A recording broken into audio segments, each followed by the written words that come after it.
thank God that the brothers on the rise now. Woo! Endless celebrations all in my house. Levitating now, I'm super duper fly now. London boy, but DC where I reside now. Put the time in while you always yelling time out.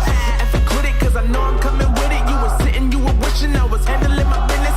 Now I got the ball like Harry Potter playing Quidditch. And my business so humongous, you would think that happens in there. Oh man, I'm all that, yeah, I'm all that. Working for that whip, yeah, that what you call that. I'ma blow up in the summer, have them yelling fall back. And I've always been ahead like an effing ball cap. Man, I came in the game like, whoa.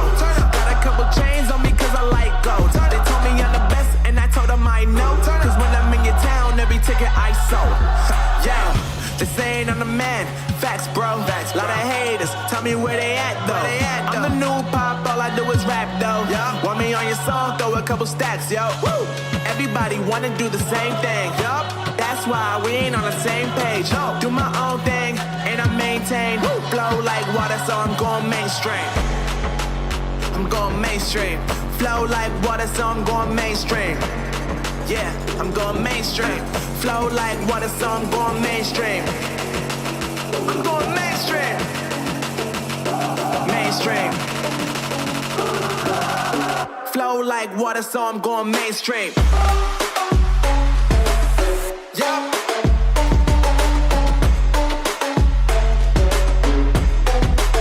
I'm going mainstream. Damn. Flow like water, so I'm going mainstream.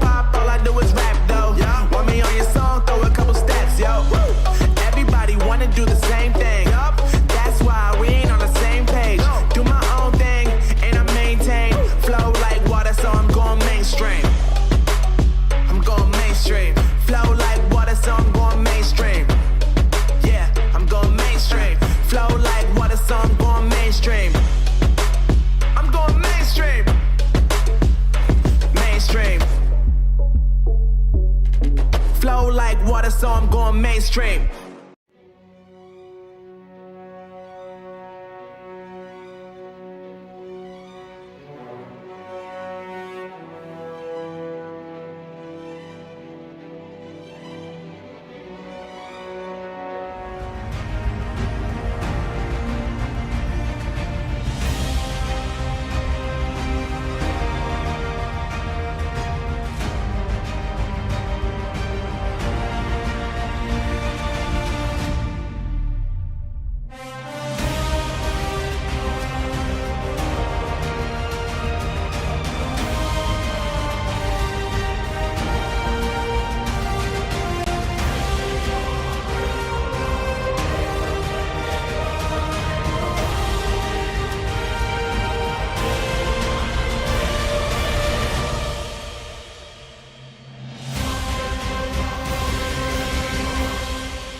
Hello and welcome to Xbox Infinite Podcast.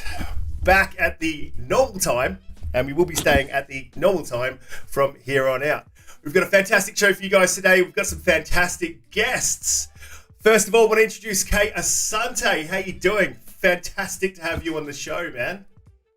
Thank you so much for inviting me on this show. I have checked you guys out a couple of times, and it's really wonderful to be here with you folks and my man, Mr. Umbra, who wherever he goes, he always shines so brightly. So I'm just honored to be among you guys this evening. Thank you. And it's evening my time. I apologize. Fantastic. It's great to have you here. And Boba Fett Gaming, finally we got you on the podcast. How are you doing, man? What have you been up to? What are you playing? Oh, you know how it is. I'm really honored to be here, you know. We played a bit of Halo last night.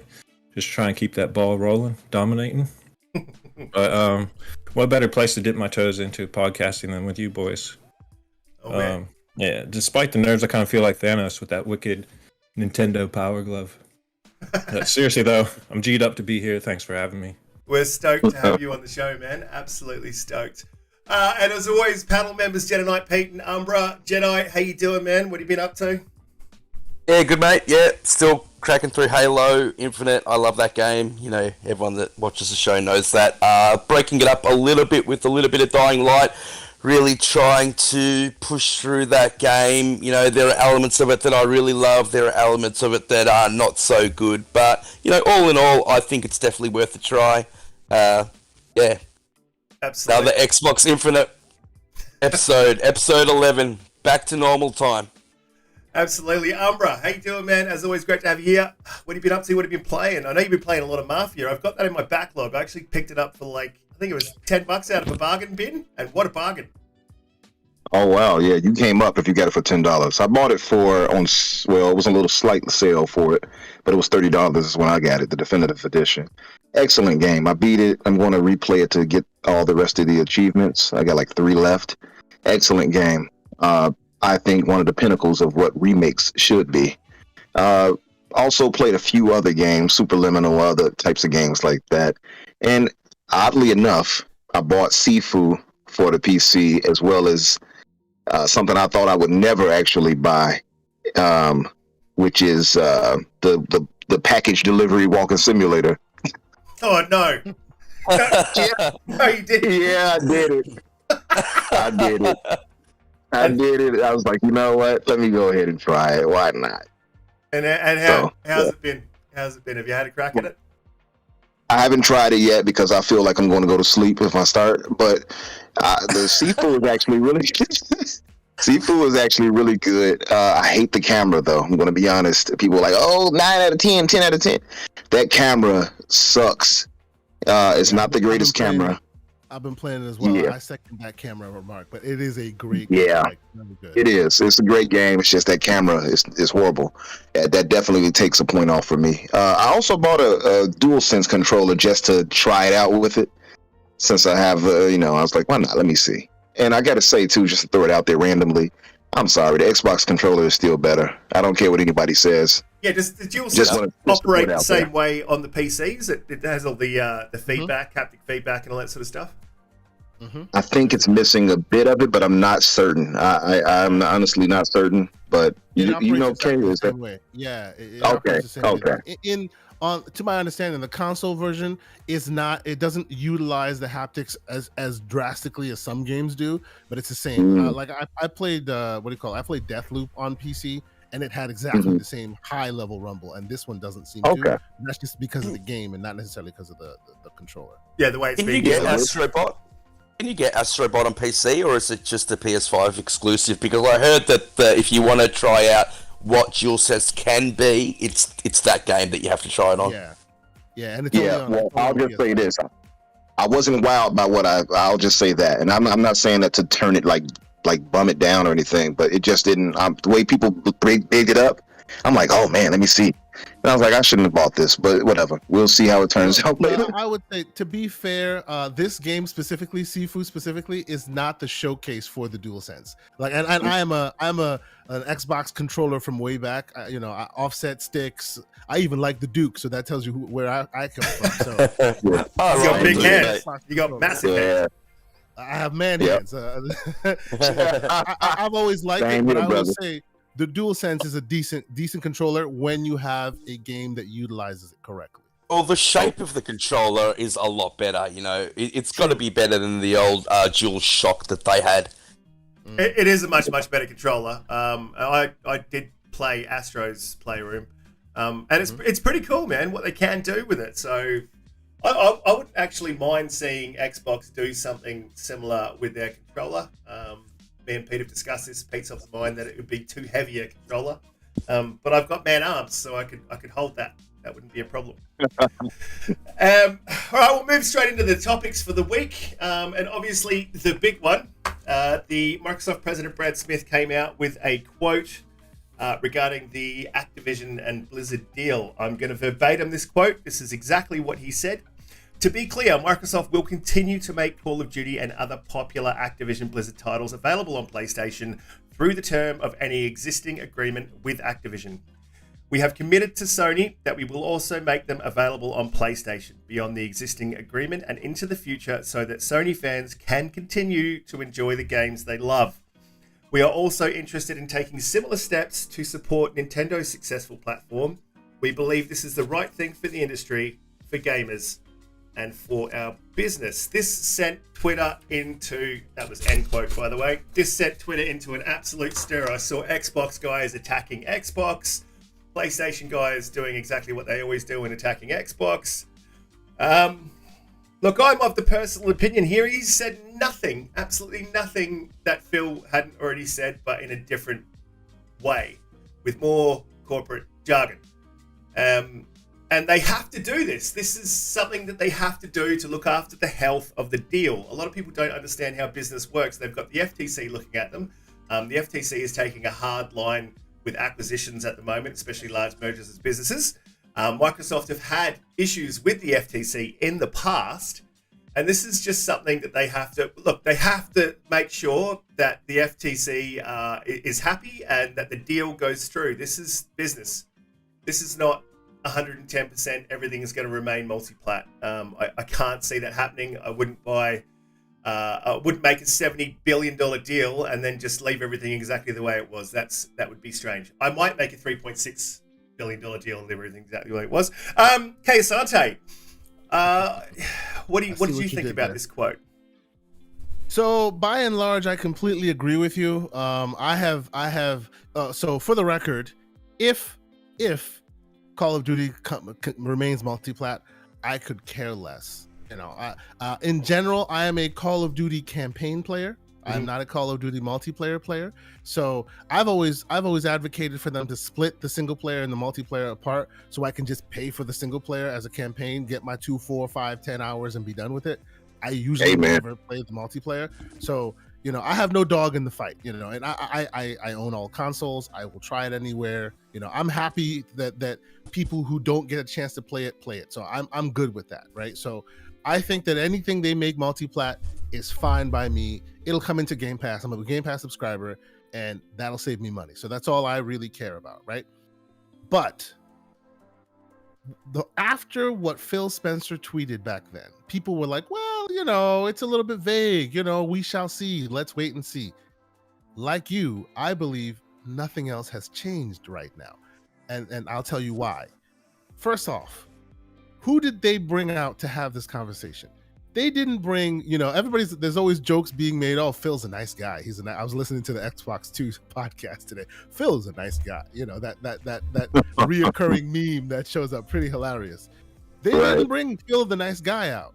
They brought the word ninja out. That's what I call him. He is the top lawyer for Microsoft. He owns $200 million in Microsoft stock. He's not a hired help. He is the guy who trains you for PR when PR needs to be had at Microsoft. They brought the word ninja out.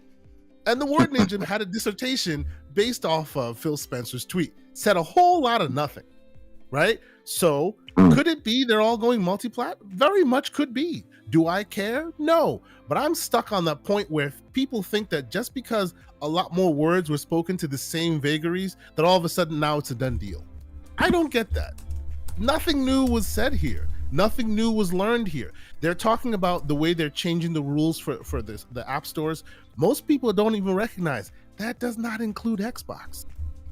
Yep. Right now, when that deal is said and done, that will open up the App Store, the Universal App Store, to Windows, not Xbox. They're hoping to eventually get there, sure, but not Xbox.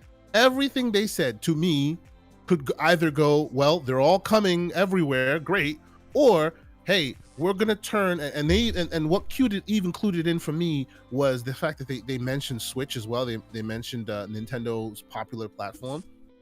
What thrives on Nintendo's popular platforms? Multiplayer games do. They have Fortnite on the Nintendo platform. They have Minecraft on that Nintendo platform. And I very much think, because we all know, and it's been reported on in many places, that they're planning on putting mainline Call of Duty on hiatus for a little bit and allow it to breathe, get the quality up, right? They will continue to pump out good Warzone. It's already been announced today that there's a new version of Warzone coming. that is going to be their Fortnite, their Minecraft, and even Smith said Brad said as much. You know, he mentioned Minecraft when having this conversation. That is where the events will happen. That is where the DLC will go. That's why he keeps. We are not taking Call of Duty away from the platforms where on PlayStation platforms. For the next foreseeable future, after the next Call of Duty that's also was announced today comes out, when you hear Call of Duty, they'll be talking Warzone. That's what they'll be talking about, right? So what surprises me, folks saying, and I respect a lot of these folks that have these conversations in the industry, and a lot of them have far more insight than I ever will. But what surprises me is just parsing those words and saying that if all of a sudden mainline Call of Duty comes out tomorrow, well, not tomorrow, but in like 2025, 2026, and all of a sudden the mainline one is exclusive to Xbox, they technically have to be held accountable because they've gone against their word. They've not said anything that says that is what's going to happen. They're still as middle of the road as they were in that Phil Spencer tweet. So I'm right for there, the record, I could care less if it's multiplayer, if it stays multiplayer. I am fine with it. I just want folks to recognize who delivered the message, because that tells you a lot, right? If you wanted some earnest messaging, you would have brought out old Phil Spencer. You would have brought out Sarah Bond or somebody else who can look at the camera, bat some eyes, and everybody goes, that's not what was happening here, right? They brought out the word ninja. He took out the knives and he sliced everyone's head open and filled it with words that mean absolutely nothing. That's how I feel about it. That's exactly what he did, Umbra. Yeah, I mean, Kay said exactly what it was. I was on a guest on Boom's show the other day, me and Kay exactly, and it was so funny because Kay, you came in a little later, but I had said it, Boom had said it, and then you came in and said it as a trifecta, and it was like, yeah, because I did a space that day before you were there, Kay, and it was like a 5-hour space, and it didn't hit me until actually reading the article until somebody kept Doom saying the thing inside the chat on the space, and I'm like, let me look at this. And then I read it, I'm like, it's more words. It's worded differently, just slightly, as far as like with much more, like you said, the word ninja, but it's saying the exact same message. Like, so what are we doing here? So to me, I think there's still the very good chance that after all these contractual obligations are done, they could very well keep the campaigns straight to Game Pass, or they have a lot of options, actually. As I said on the Boom's show, they could also do exclusivity for 6 months to a year. Hell, 2 years. Why not go the Forspoken route if they want it, right? They could do all these types of things and say, well, we're still bringing it to PlayStation. We're still bringing it to, PC or whatever. We're still honoring that part. So they can still do that however they want. And I think we've heard about the whole shift that they're planning on doing from annual release to a biannual release. So they could absolutely just lay it for a year if they wanted, or 6 months. That would be huge to do that and keep that straight to Xbox, despite what anybody else may try to tell you. And again, you also have the Series S, which I was speaking on, and I think a lot of people keep trying to ignore and downplay. I've seen a few people actually on Twitter earlier, they were wrong to bring out the S, and it's a waste of money and time. But no, it's absolutely not. They can try to downplay it all they want, but we don't speak for everyone else, and the casuals outnumber us, period. And if they see the Series S at the price it'll be, and it'll probably be on sale later this year, more than likely, and they see Call of Duty coming straight to Game Pass and all these other titles coming straight to Game Pass, yeah, that's going to matter, and it's going to definitely carry. But as far as this messaging, okay, you hit it right on the head. They didn't have Phil come out, and that's the first thing that struck me when I didn't see Phil talking about it, and it was on a Microsoft blog instead of an Xbox blog. So immediately I was like, that's weird, that's different. But then I read it, and it was the same thing. Yeah, look, my opinion, it does not. I don't care. Like, I love COD. I'm with you, Kay. I love the COD campaigns, especially the last one. I thought it was great. And if someone's playing it on a PlayStation, or someone somewhere in the world's playing it on a tablet, or they're playing it on their phone, or wherever the hell they're playing it, that doesn't affect me. What would affect me is if it didn't go to Game Pass, and it's 110% going into Game Pass. So why does anyone care if it stays multi-plat? That's just Microsoft raking in more cash, which can only be a good thing for Xbox players, in my opinion. Jedi, what do you think? Yeah, look, I said last week that the games would go exclusive once the contractual agreements are out of date, and I think that happens at around 2024. I'm still of the mind that these antitrust laws and what Brad Smith and all that is talking about isn't so much to do with PlayStation. It's more to do with Facebook, and all the laws are more to do with Meta and Google and Amazon. These companies, and I've said a few times in the podcast that that Microsoft is pushing back against them getting into the gaming market more so than trying to block Sony. So I don't know now, but Microsoft would be remiss to put out a quote like this and then go back on it just because the FTC will look at it for future deals saying, oh, hang on, they said that they'd make Call of Duty available on Sony platforms. And obviously things like Warzone will still be available on Sony's platform, but people will take it that all Call of Duties going forward will be available on Sony's platforms. And if they put out a statement like that and then take that away later, then it might look bad for future acquisitions. That's not what Microsoft wants. In saying all of that, I'm very, very happy for PlayStation to have Call of Duty. If they want to have to pay $60 to get Call of Duty, that's fine. I'll be getting it on Game Pass for, $10, $15 a month. So I'm happy. It opens up the player base as well. We're opening up, what platforms you can play against in cross-play. I love the idea of Xbox versus PlayStation players in a Call of Duty shootout. That's really cool to me because, obviously Xbox will dominate them. But yeah, look, I'm really interested to see where this goes. Microsoft is playing nice at the moment, but at the end of the day, they don't own Activision now, so they can't really say what they're going to do with it if and when the deal goes through. So this was a little bit of, verbal diarrhea. Nothing more, nothing less. Yeah, exactly that. It's exactly what you hit the nail on the head. Bob Fett, do you care if COD's on PlayStation? Does it hurt you? No, it's no skin off my back. I'll be there day one on Game Pass. That value's still there. I'm just still baffled by that, people having the takes that this is a change in messaging. I'm like, where is this definitive? It doesn't say much different than the previous update. I mean, you might as well put an asterisk beside the Call of Duty title and Activision. Nothing changes for me in this messaging, but it's just bad timing for Microsoft. This has been on the books for a while.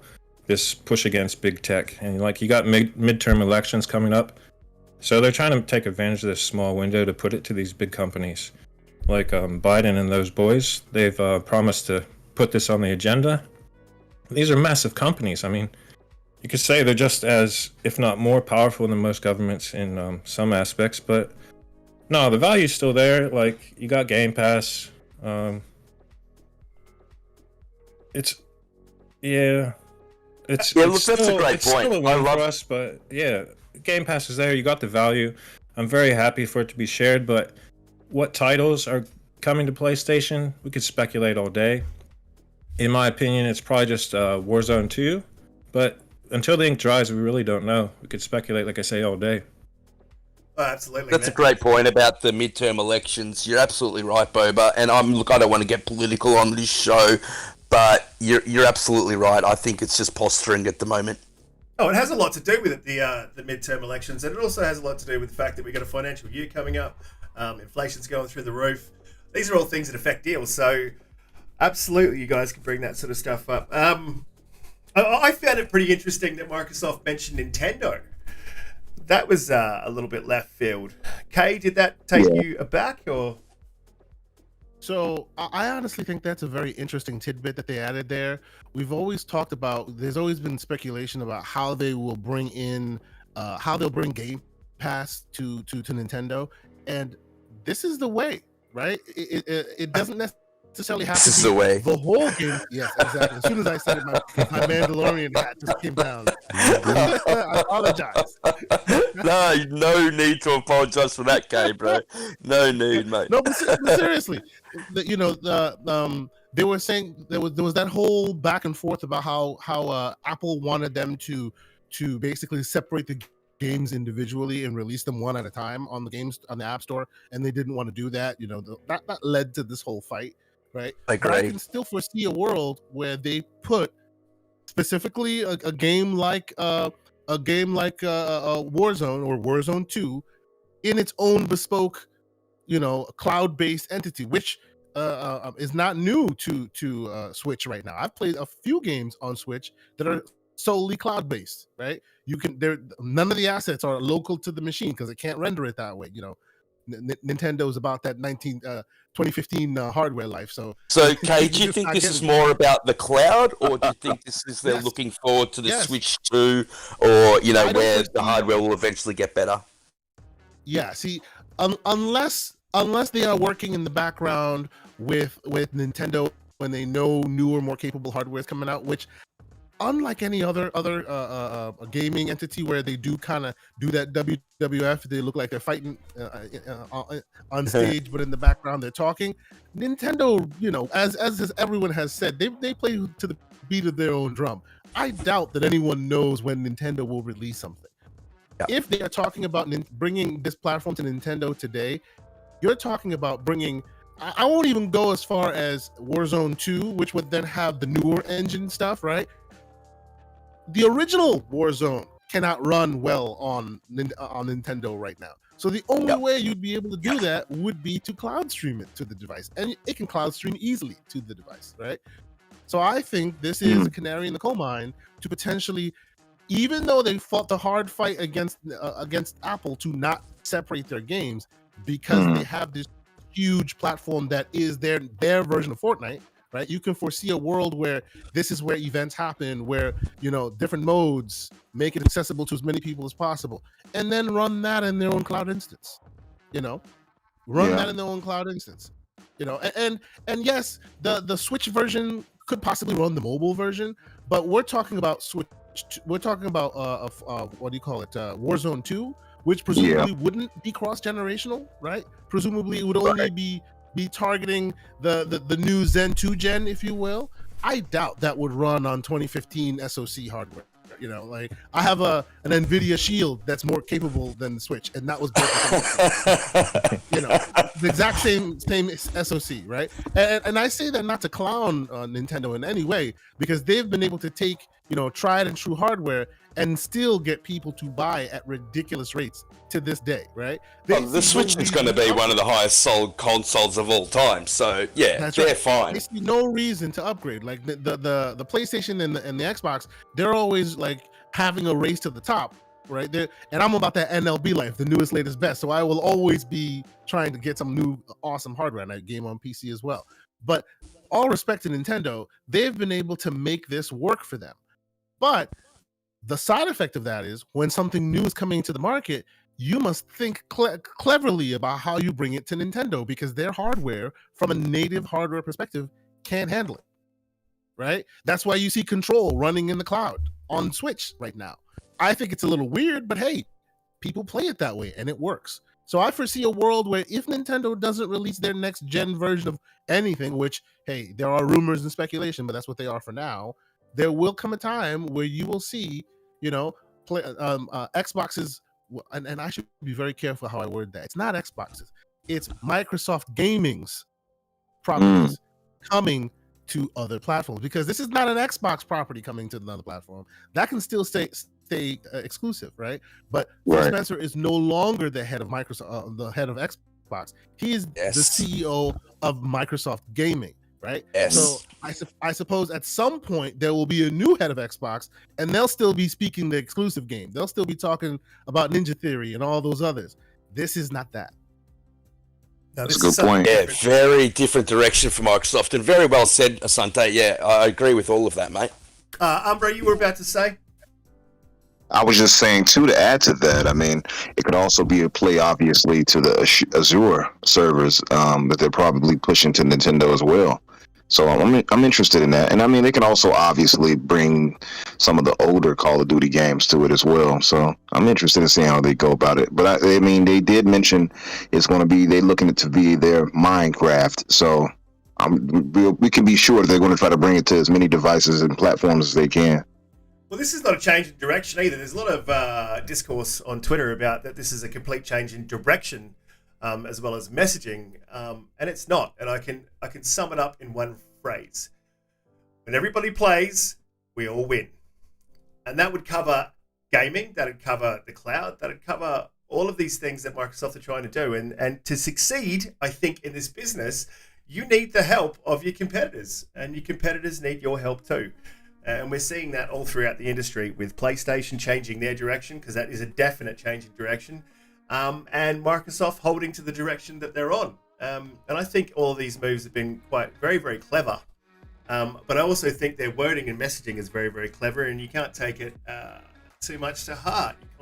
We have to wait until this deal is done, and then you also have to remember that the FTC can roll back that deal anytime they like. So they don't just have to sit on it after it's done. So 3 years down the track, if Microsoft were to acquire Sony, they could roll back the Activision deal as part of the results or consequences of another deal that Microsoft makes. So yeah, it's a bit of a minefield, this business side, the acquisition side. So don't take anything that you see at face value, and I think you really do have to wait and see. Shall we move on to the next topic? Lord of the Rings. The rights are up for auction, which is pretty awesome. And it's pretty much open to anyone. They are courting, by reports, they're courting Amazon to take over the property, but they're also open to anyone. So WB could get a hold of this. I think if Sony was smart and moved quick enough and had the cash, I believe it's up for $2 billion, so I don't think that's a stretch for Sony to get a hold of $2 billion and take down the rights to Lord of the Rings. I think that'd be a very smart move for Sony, especially with their exclusivities. Who do you think's going to take over Lord of the Rings, Boba? Or Umbra? Boba Fett. No, you know, we spoke on it briefly. Yeah, We'll WB. come back to you, Bubba. We'll come back to you, brother.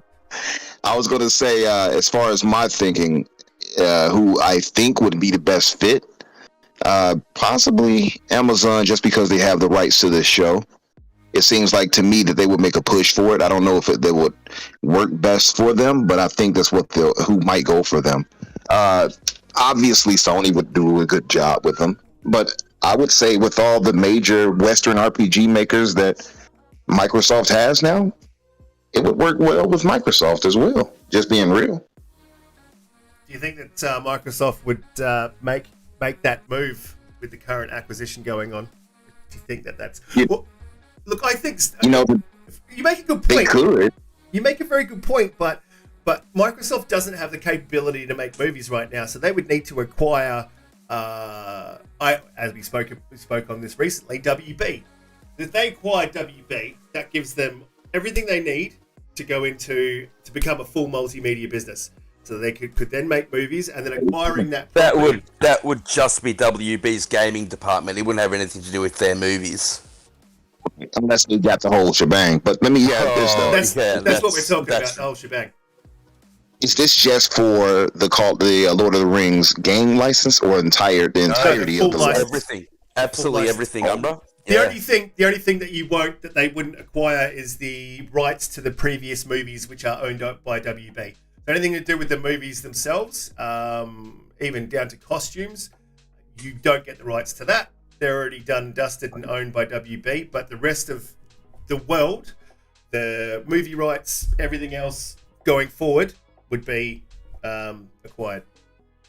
Well, in That's my exactly opinion, why I see this being a Sony or Amazon move. Like this is primed right up their definitely. alley. Like Yeah. the bar is set pretty high already. I mean, they made $3 billion at the box office with the movies, 30 Academy Awards, but I know who it isn't going to be. Like Netflix, they're already pretty solid in that fantasy IP. You got like The Witcher. What else are they working on? Chronicles of Narnia, Avatar, Kane Chronicles. So I really see it just it's Sony or Amazon. It's a toss of the coin. Who do you want to get? Yeah, Amazon would be my guess, just because they're doing a show now, and Amazon, I'm pretty sure they've been looking to acquire something this major to add to their streaming service. What better way to have the entire license of Lord of the Rings? So if I had to You guess, think it'd it's be very strange timing, Umbra? Seeing a new show's just about to hit? Yeah, it is really weird timing, isn't it? So that's even more reason why I'm kind of like, Amazon makes sense. And I mean, we know they have the cachet to get them, so that's not even a question. Wouldn't Amazon want to see how this show hits first before they spend $2 billion? I mean, look, it's Lord of the Rings. You can make so many spin-offs, but very You strange answered the wrong timing. question, really. To me, you answered the question. It was like, yeah, it's Lord of the Rings. They're going to do well. If they put out a remotely decent product, people will come to it. It's not even a question. Yeah, I'll be there. I'll be there for sure. Well, is it weird timing though? Because I mean, with Amazon making a Lord of the Rings TV show, they might be courting Amazon in that way, where Amazon will release their TV show probably. I think it's this year, isn't it? If they release it and it does well, Amazon would be pretty keen to get those rights. Or if they already know they've made the property, they made the movie or the series, so they already know if it's going to do well. I mean, if it's good or it's not good, no. So they might be pushing Amazon in that way to pick up the rights. Kate, do you have a preference on who you'd like to see pick up the rights to Lord of the Rings? Honestly, I hate to say this and throw a left field in the mix, and I know Umbra knows what I'm about to say, but what about Disney? Now, not everybody likes what Disney has done, but one thing you can say is when Disney acquires, you get a whole lot more of the franchise that you love, right? Like that's a complaint that folks have had in recent years about Lord of the Rings. There's not enough in that world, right? WB has also been accused of that as well. You know, The Matrix came out and they went, why is there no Matrix TV show? Where's the damn Matrix movie? You know, things like that. Disney does not have that problem, right? You would see TV shows, you would see movies, you'd see a bunch of stuff. Do I have a dog in the fight? No. I think that barring, we shall see what they do. Amazon does with the Lord of the Rings movie. I will say the Wheel of Time TV show proved that they could go either way, hit or miss. 1 minute it looks like the WB, the next minute, and by WB I'm talking about the WB like TV show, and another minute it looks like it's getting good. You know, there've been very mixed reviews as to what they did with that property. So I know that they're hungry and they're looking for something that puts them on the map, and they definitely have the money for it. So it could very much be Amazon, since they already have a prior relationship. But don't count out Disney unless the regulators are out there going, y'all are buying too much at this point. That'd be different. But they're ready to own everything, right? They were allowed to buy Fox, their direct competitor at the time, and they have presumably infinite money as well, right? So, and it's not like you guys have already aptly pointed out, it's not just about the movies, it's also about the game rights, right? And look what's happening in Star Wars land at this point. Every great developer is getting their chance at Star Wars at this point because of Disney, right? So I'm not saying they should, but don't discount them when you're having this conversation, because they might be able to come in there and surprise y'all, That's a good point. Just like Xbox needs to feed the Game Pass beast, Disney needs to Exactly. feed the Disney. I Yeah. forget what it's called, I but would say, Disney though, streaming service. I do agree that possibly out of all of them, probably Microsoft would not need them, because in order to make and come on, we all know that $2 billion is chump change at this point, right? We live in a $70 billion world, so $2 billion is literally like the money you find between the couch cushions. But in order to make it fruitful for them, they will also need to have a good arm in the movie and TV business, which Sony's bag. That's Sony's bag, right? And especially because they want to keep it all together, don't they? They don't want to separate them. Yeah.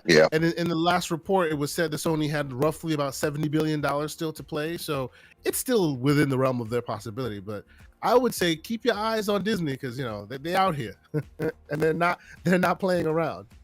Yeah. And Disney Plus is an absolute beast that needs to be fed, although I don't think Amazon will allow Disney to have Marvel, to have Star Wars. Lord of the Rings is something that can really bring subscribers to your service, and Amazon Prime is a good service. I think and they've already, like you said, making the Rings of Fire, I think it's called, or the Rings of Power, sorry, the show.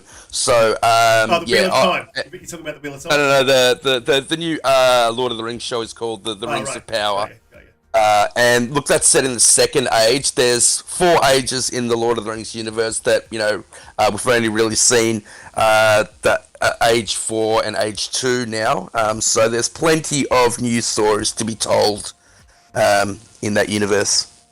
Absolutely. I personally wouldn't want Disney to acquire Lord of the Rings, not for any other reason other than the fact that I really haven't seen any originals from Disney that have floated my boat other than the Star Wars universe.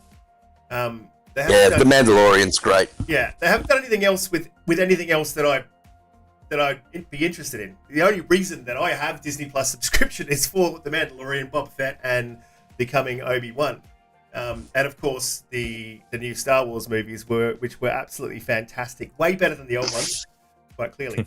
You can't. I do like how Disney have opened up the gaming department to other companies, so they're allowing anyone that wants to work on a Star Wars IP to work on it, because EA just sat on it for too long, and now that we're seeing that opened up, look, that's why I wouldn't mind Disney to have it, just because the same thing will happen with Lord of the Rings. Basically anyone that wants to work on that franchise could make a game, and wow, could there be some absolutely amazing games coming out of that. I mean, something to rival Elder Scrolls. Oh, absolutely. I love the fact that we're getting more Star Wars games than we've ever even seen before. This is going to be an amazing generation with the Star Wars games that we've seen coming. From the developers of Too Human, Ubisoft. Who else is there? I mean, EA. There's so many Star Wars games coming. It's hard to keep track of them. I'm just going to get to one of these questions from the chat here. And we're going back a little bit to the previous topic, but that's all good. It's C. Steph asked, it's a bit late, but do you guys think that Microsoft is playing nicely with Sony and Nintendo this time around because of Amazon, Apple, and other countries coming into the gaming market? It's just a very good point, which is kind of links into what I was saying before, is I do think that there's no success going forward if Nintendo, Microsoft, and Sony don't start playing nicely together, because they are not the only gaming companies now in the business. They're the biggest and the oldest and the most established, for sure. But that doesn't mean that someone can't come up and knock you off your perch. PlayStation was a new company when Sega and Nintendo were around. And Xbox was a brand new company. Well, Microsoft had been around for quite some time, but the Xbox was a brand new thing when Sony and Nintendo were battling it out. So there's nothing to say that a new company can't come up and knock you off your perch. Especially when you're talking about companies the size of Apple, Amazon, Facebook, Google. I mean, they have the money in their pocket to be able to enter a market. But, I think... PlayStation if they want it. Exactly. Exactly. And I actually like that what Phil Spencer said, where he said that they built a really good, along the lines of they built a really good working relationship with Sony and Nintendo, and they know that whatever they do, it's for the benefit of the industry. Now, we don't know if these new companies will be for the benefit of the industry or for the benefit of their bottom line. I mean, obviously it's business. Obviously it's all for the benefit of their bottom line. But I can't see Sony or Nintendo being egregiously trying to chase microtransactions as much as, say, someone like Meta would, or someone like Google would. So I actually like that they're playing nice. And I would prefer the status of power to remain as is. Yeah, it's a smart approach. Like, they could have went in a totally different direction. They could have pushed back demand exclusivity, but they're doing that fair and transparent upfront goodwill. That's what they're taking. They're kind of taking that offensive, and I assume they're doing that partly too to keep concessions on their terms. So if they take that first step, they kind of know where their end goal is, and hopefully they don't have to take any steps back and getting this deal done. Yeah, look, cynically, I'll just say real quick, cynically, I think that folks forget that they have no choice but to act this way. They are the big dog in any room they walk into. Everyone knows their pocket. Everyone does. PlayStation can be as ruthless and as vicious as they want because they're the little guy. They're the Napoleon in the room, speaking loud, but very tiny dudes, right? Microsoft, and I made this joke before, if PlayStation is the jungle, the king of the jungle, Microsoft is the jungle by monetary size. So they always have to play nice and play, even though they have the capability of killing you with a snap of the finger. They also know that the EU's out there, right? It was spoken about today a little while ago. There was a time where they were being forced to almost break up the company, things like that. The EU, people keep talking about regulators in America. The EU is a bigger threat than even the American regulators because they actually can't be bought and sold, as it were. You know what I'm saying? So it's very much on purpose that they're being very magnanimous, and that is probably why Call of Duty becomes a sacrificial lamb. Oh, 110%. That feeds into the question that Palpatine's asked in the chat here. He said, is it really true that 70% of COD console players are on PS? Yes, it is. That is absolutely 110% true. All of that MTX, which is microtransactions, might have something to do with Xbox playing nice with Sony. No, I don't think so, Palpatine. I think it's a much deeper, more nuanced thing than just the revenue coming from COD. $5 billion Activision made in microtransactions last year and $1.2 billion in the last 3 months alone. So although it's not solely about that, it is a little bit about that. It might have something to do with it. You throw Nintendo in there as well. That's like a smart business move, just to cast that broad net for microtransactions. I mean, when was the last Nintendo Call of Duty title? Was that 2013 or so? Call of Duty Ghost. Yeah. So just keep that money rolling in. Yeah, that was a terrible Call of Duty, by the way. I'll just say, guys in the chat, if you have a question that you want us to tackle, just type question in front of your question, and I'll be able to pick it up in the chat, and we'll ask the panel. Kay, do you think that it's got to do with the revenue coming from microtransactions, that they're playing nice with Sony? So I have a different opinion on that, okay? The reason why I have a different opinion is because everyone heard 7.8 or 7.6 or whatever billion dollars they bought from Bethesda, and it blew their hair back, right? Until it became table stakes.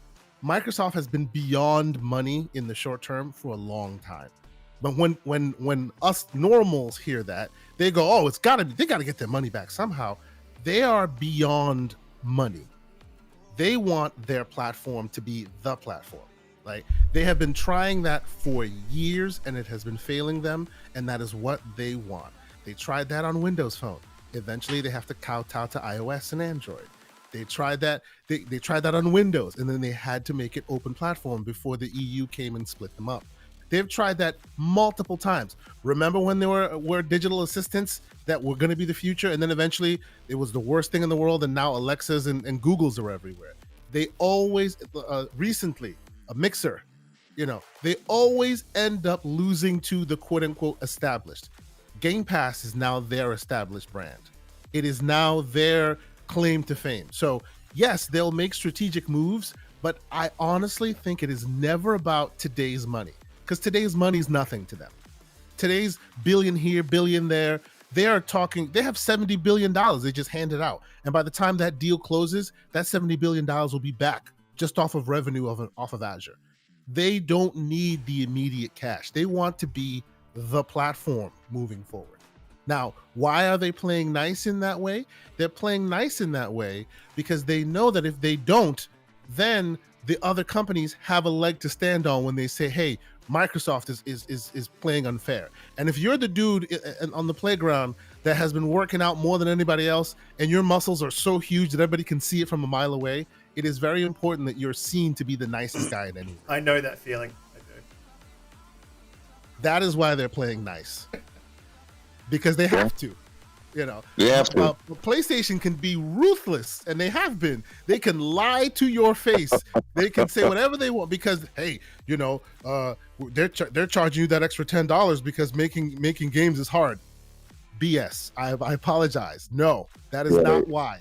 They're doing it because they can get away with it, and then they convince you that it's the way it should be. Oh, they didn't convince. Right. They haven't convinced me. They've convinced the ponies. Oh no, that's the way it should be. They haven't convinced me. That my brother, the Everborn Saga, calls it the a-hole tax. I do not pay it. No, sir, I do not pay it. But they can do that. They can get away with that, and regulatory bodies will look at that and they'll go, oh yeah, they can, because it's their business. It's how they survive. Because if PlayStation goes away tomorrow, I'm not saying this is going to cripple, they're going to die, but because they have $1 billion Spider-Man franchise that Disney helped them get off the ground. So they'll be fine. But PlayStation is very, very, very important to Sony. Very important to Sony, right?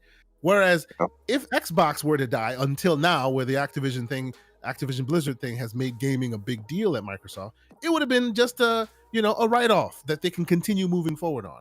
And everyone knows it. When everybody knows your pocket, it becomes very strategic on how you move. That's why they have to be seen as being nice. They have to be magnanimous. They have to let today's cash go so that they can be that platform that everyone can play to later. They want to be that Netflix of gaming, right? They want to be everywhere. So their platform goes everywhere. And in order to do that, concessions must be made. Yeah, look, just recently, I think Indivia got blocked there where they tried to buy ARM by the FTC. And I think Satya Nadella said something really, really interesting. He said that we see the metaverse as the new internet. I mean, that's how big they think that this is. They want a piece of, they don't want a big piece of it. They want to be like how they are on the PC market with Windows. They want to be the big player in this new metaverse. And if they think, it's going to be as big as the internet and they have, a big step up in that market, can you imagine the amount of money that they make? So yeah, play nice now for a big slice of the pie later. Yep. And they've changed a lot of their policies as well. They released a blog, basically, this is very basically, outlining their strategies and policies going forward with developers, third-party developers through the store, through their apps. And Microsoft are basically becoming a much fairer business for everyone in who they partner with. Well, you know why that is, though, right? Oh, absolutely. Really, the regulators over in Europe. Absolutely. Well, not only that, they are trying to box in Apple because Apple is stopping them from letting the what do you call it, Game Pass be as on the App Store, as it is, because they've locked it down. So now they want to be like, look at us, look at all of us. We're all playing together. Look at these evil Apple guys stopping us from succeeding. And before the argument was, well, you guys are doing it too. Now that has gone away. The only one left is Apple. And we've learned this historically. What is it that trillion-dollar companies are afraid of? The EU and the other regulatory bodies. So they're trying to put their eyes on Apple and take the eyes off of themselves. That's why they're doing it. Exactly. They got that paintbrush in hand, so they can paint those other companies in any light they want. They're taking this positive step, and we know they're being upfront. They're going to take this these principles forward, like regardless of the ruling, however these things go. This is what they're adopting, and like Smith said, they just want to be on that right side of history end of the day, and they can make up for a lot of those failures in the past. And one thing I just want to add in before we move on is really just to say this for a lot of the doomsaying and what was me types on the Xbox side of things. It's a win for you no matter what, seeing how you're sub to Game Pass Ultimate, or if you just buy it, right? Whatever you choose to do. But beside that, with them making this move and the money it's going to bring in, that only means there's more money that's going to go toward gaming for us. So it's a win no matter which way you look at it. So I think some have to get over the console warring part. Put that aside and let the PlayStation guys think they got a W here and rubbing it in the face. But ultimately, you're winning. Oh Yeah, look, we get Destiny, they get Call of Duty, but we get it on Game Pass. We'll have to pay for Destiny, so it definitely is a win for Xbox. Yeah, and like Umbra said, can you imagine the amount of money that Call of Duty is going to make, both if they be able to bring it to the Nintendo platform through microtransactions and the existing Sony market, which is, 70%? It's a huge amount of money, which will go to making more games for Xbox, which is great. And I'd also like to add, Microsoft have been pushed into this antitrust talk now, but if you go back 6 months, they weren't actually involved in it, and I think that's the way they liked it, being under the radar. All the talk was about Apple and Google, especially after the Epic lawsuit, and then what Apple did to Game Pass, and I think they liked that. I think they liked going under the radar. They don't like being front and center. They want to play the nice guy, and I think it's a really smart move. Oh, it is 110% a smart move. I don't like that that Sony, with the acquisition of Bungie just bought Halo. That was disappointing. But... Reminds me, I got to list my Xbox today. It's up for sale, boys. That's right. Yes. Don't need it. We'll just play it on the PlayStation. Okay, we'll move on to Atomic Heart. Now, this looked absolutely amazing. I don't know, did you guys get a chance to watch the trailer? But it had a bit of development trouble, this game back in 2019, where they were questioned about their talent in the team, and it turns out that Mundfish is basically made up of former AAA developers from places like Ubisoft, EA, etc. And they've been expanding during the development of Atomic Heart, and that trailer just looked absolutely solid. I'm pretty excited to play this one, especially it being based in a dystopian Russian era. It looks cool. Looked very, very cool, man. Umbra? Yeah, no, I mean, I think you said it all. It looked really. The first thought I had was BioShock. I think many of us felt that way. Yeah, it looks dope, man. It's one of those games, kind of like when we saw Stalker 2. It was like, yeah, this is next gen. This is clearly not, an 8th gen game right here. It looks every bit of 9th gen, from the animations to the art style. Everything looks damn good. I'm very interested in it. The world building it has too, of this floating city and all of that with the technology they're using, and I guess turning people into androids, if you will, or even just robots. All of it looks really interesting. I'm really hyped for it, and I think it's going to be really good, personally. And I think this is something that they can kind of hang their hat on. Unfortunately, we couldn't say the same with a certain game we'll be talking about soon. Yeah. It does look a lot BioShock Infinite. Mr. Jonah said in the chat there. Look, before we jump onto this, someone else has hit us up. Do you think that they will drop the $70, $80 back down to $60 or even cheaper for COD? No, I don't think that they will. I think that they'll keep it the same under the guise of PlayStation charges $70 for these games. I think Microsoft would be silly once, seeing as the $70 price tag has been accepted within the wider PlayStation community, to drop that tag Nothing down. ever goes in reverse. Nothing ever goes in reverse. No. Once the price goes up, it stays up. Yeah, for all we know, that could be part of the terms with Sony. Absolutely. Kate, you reckon I it'll drop think more than that, they'll keep it up that high also, just to give the differentiating, like, oh, look, you can pay 70 or whatever it will be in other countries, 100 whatever plus over there on PlayStation, or again, you can come over here to Game Pass. Your choice. I think Microsoft already reduced the amount of money that they take off developers as well. I think not on the Xbox platform, but I think on the PC platform, where they only take 12% instead of the 30% that other companies take to get people to.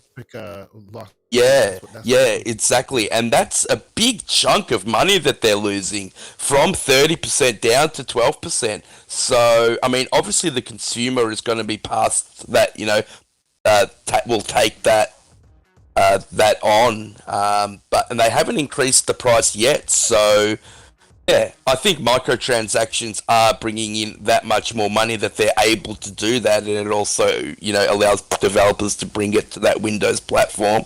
So, yeah, I don't think the price will go down at all. No, I can't see it happening. Kay?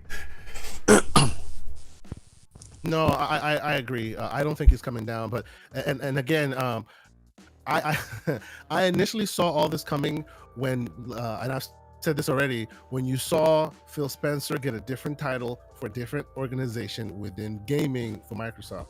So anybody that's out there going, well, they said they wouldn't be that way. That goes against Microsoft, goes against Xbox's DNA. Yeah, Xbox will still be $60, but they will not release this game under Xbox. They'll release this game under Microsoft Gaming. Right? And Microsoft Gaming can be multi-plat. Microsoft Gaming can charge you $70, right? They can be a separate entity sitting on the side of their internal Xbox studios. Xbox games will still be $60. And I bet you if you choose to buy Call of Duty on Xbox, you'll still play $60 when later on when it comes down the line. But on PlayStation, yeah, it will be $70. And as has been rightly pointed out, it could be because of certain deals that have certain agreements that have also been made with PlayStation, because you don't want to undermine them on their own platform. They're charging $70 on their own platform, and making people pay that tax. If you all of a sudden show up like, well, our AAA game is now going to be much cheaper, then all of a sudden people start asking questions like, I thought y'all said there's no way that you could afford this. Why is it that this other AAA studio is doing so? So I think it works for everybody, right? The money comes in. If you don't want to pay that money, we have something for you called Game Pass. It is what it is. Yeah, exactly. So moving on to Atomic Heart, I know me and you watched the trailer live, Umbra, and we talked about, what we thought about it, and we were getting Bioshock vibes. But did you see the Atomic Heart trailer, Boba, and what did you think about it, mate? Yeah, this has really always been on my radar. I don't see it mentioned that much, which surprises me. But man, after that trailer yesterday, I'm just so stoked. That mechanical worm and the environment, it's just amazing. We know it's got some ray tracing included in with it, and we saw Grandma there. She had her moves. She's moving a bit quick. But no, I'm really hoping for co-op to be included in this. Maybe something similar to Division 2. You run amok and then go hit the dark zone with mates. They're going to have a special region for PvP, apparently. But yeah, it's just a bit reminiscent of those Black Mirror episodes. Crazy off-the-wall stuff. So do you know if they are bringing co-op and a PvP area to this, or is that just what you would hope for? I honestly don't know if that's confirmed, but that is definitely something I would love to see included in it. Yeah, look, I would go the other way. I think that Xbox has been screaming for a narrative-driven, over-the-shoulder third-person game, and I think that this hits all the right notes. I love all this Eastern Bloc games that are coming out, from Metro to Stalker. I love the idea that it's, in the time frame between the 1930s and 1960s Soviet Union era. I love that, an ex-KGB operative, but, along with that, there's robots, there's holograms, there's communism, all rolled up into one beautifully looking title, and I'm really, really looking forward to this. It has everything that I want in a game. What do you think about it, Kay? Have you seen much about Atomic Heart, and did you know much about it beforehand? So it's funny. I've been following Atomic Heart since 2017. Oh, wow. Even before the E3 trailer. Wow. Jeez. Oh, a long time ago. In 2017, when they first announced it, it was going to be a VR game. I'm a big VR gamer. They initially made that game as a VR game, and then it eventually transitioned into what you see now. I have been beating the drum. There's an hour footage from 2018 on YouTube somewhere. You can watch an hour of this. Way back when, way before even before anything happened this week, I have been beating this Atomic Heart drum for years now. It seems, because to me, when I see it, yes, there's Bioshock in there. I see Bioshock. Definitely, you see Bioshock.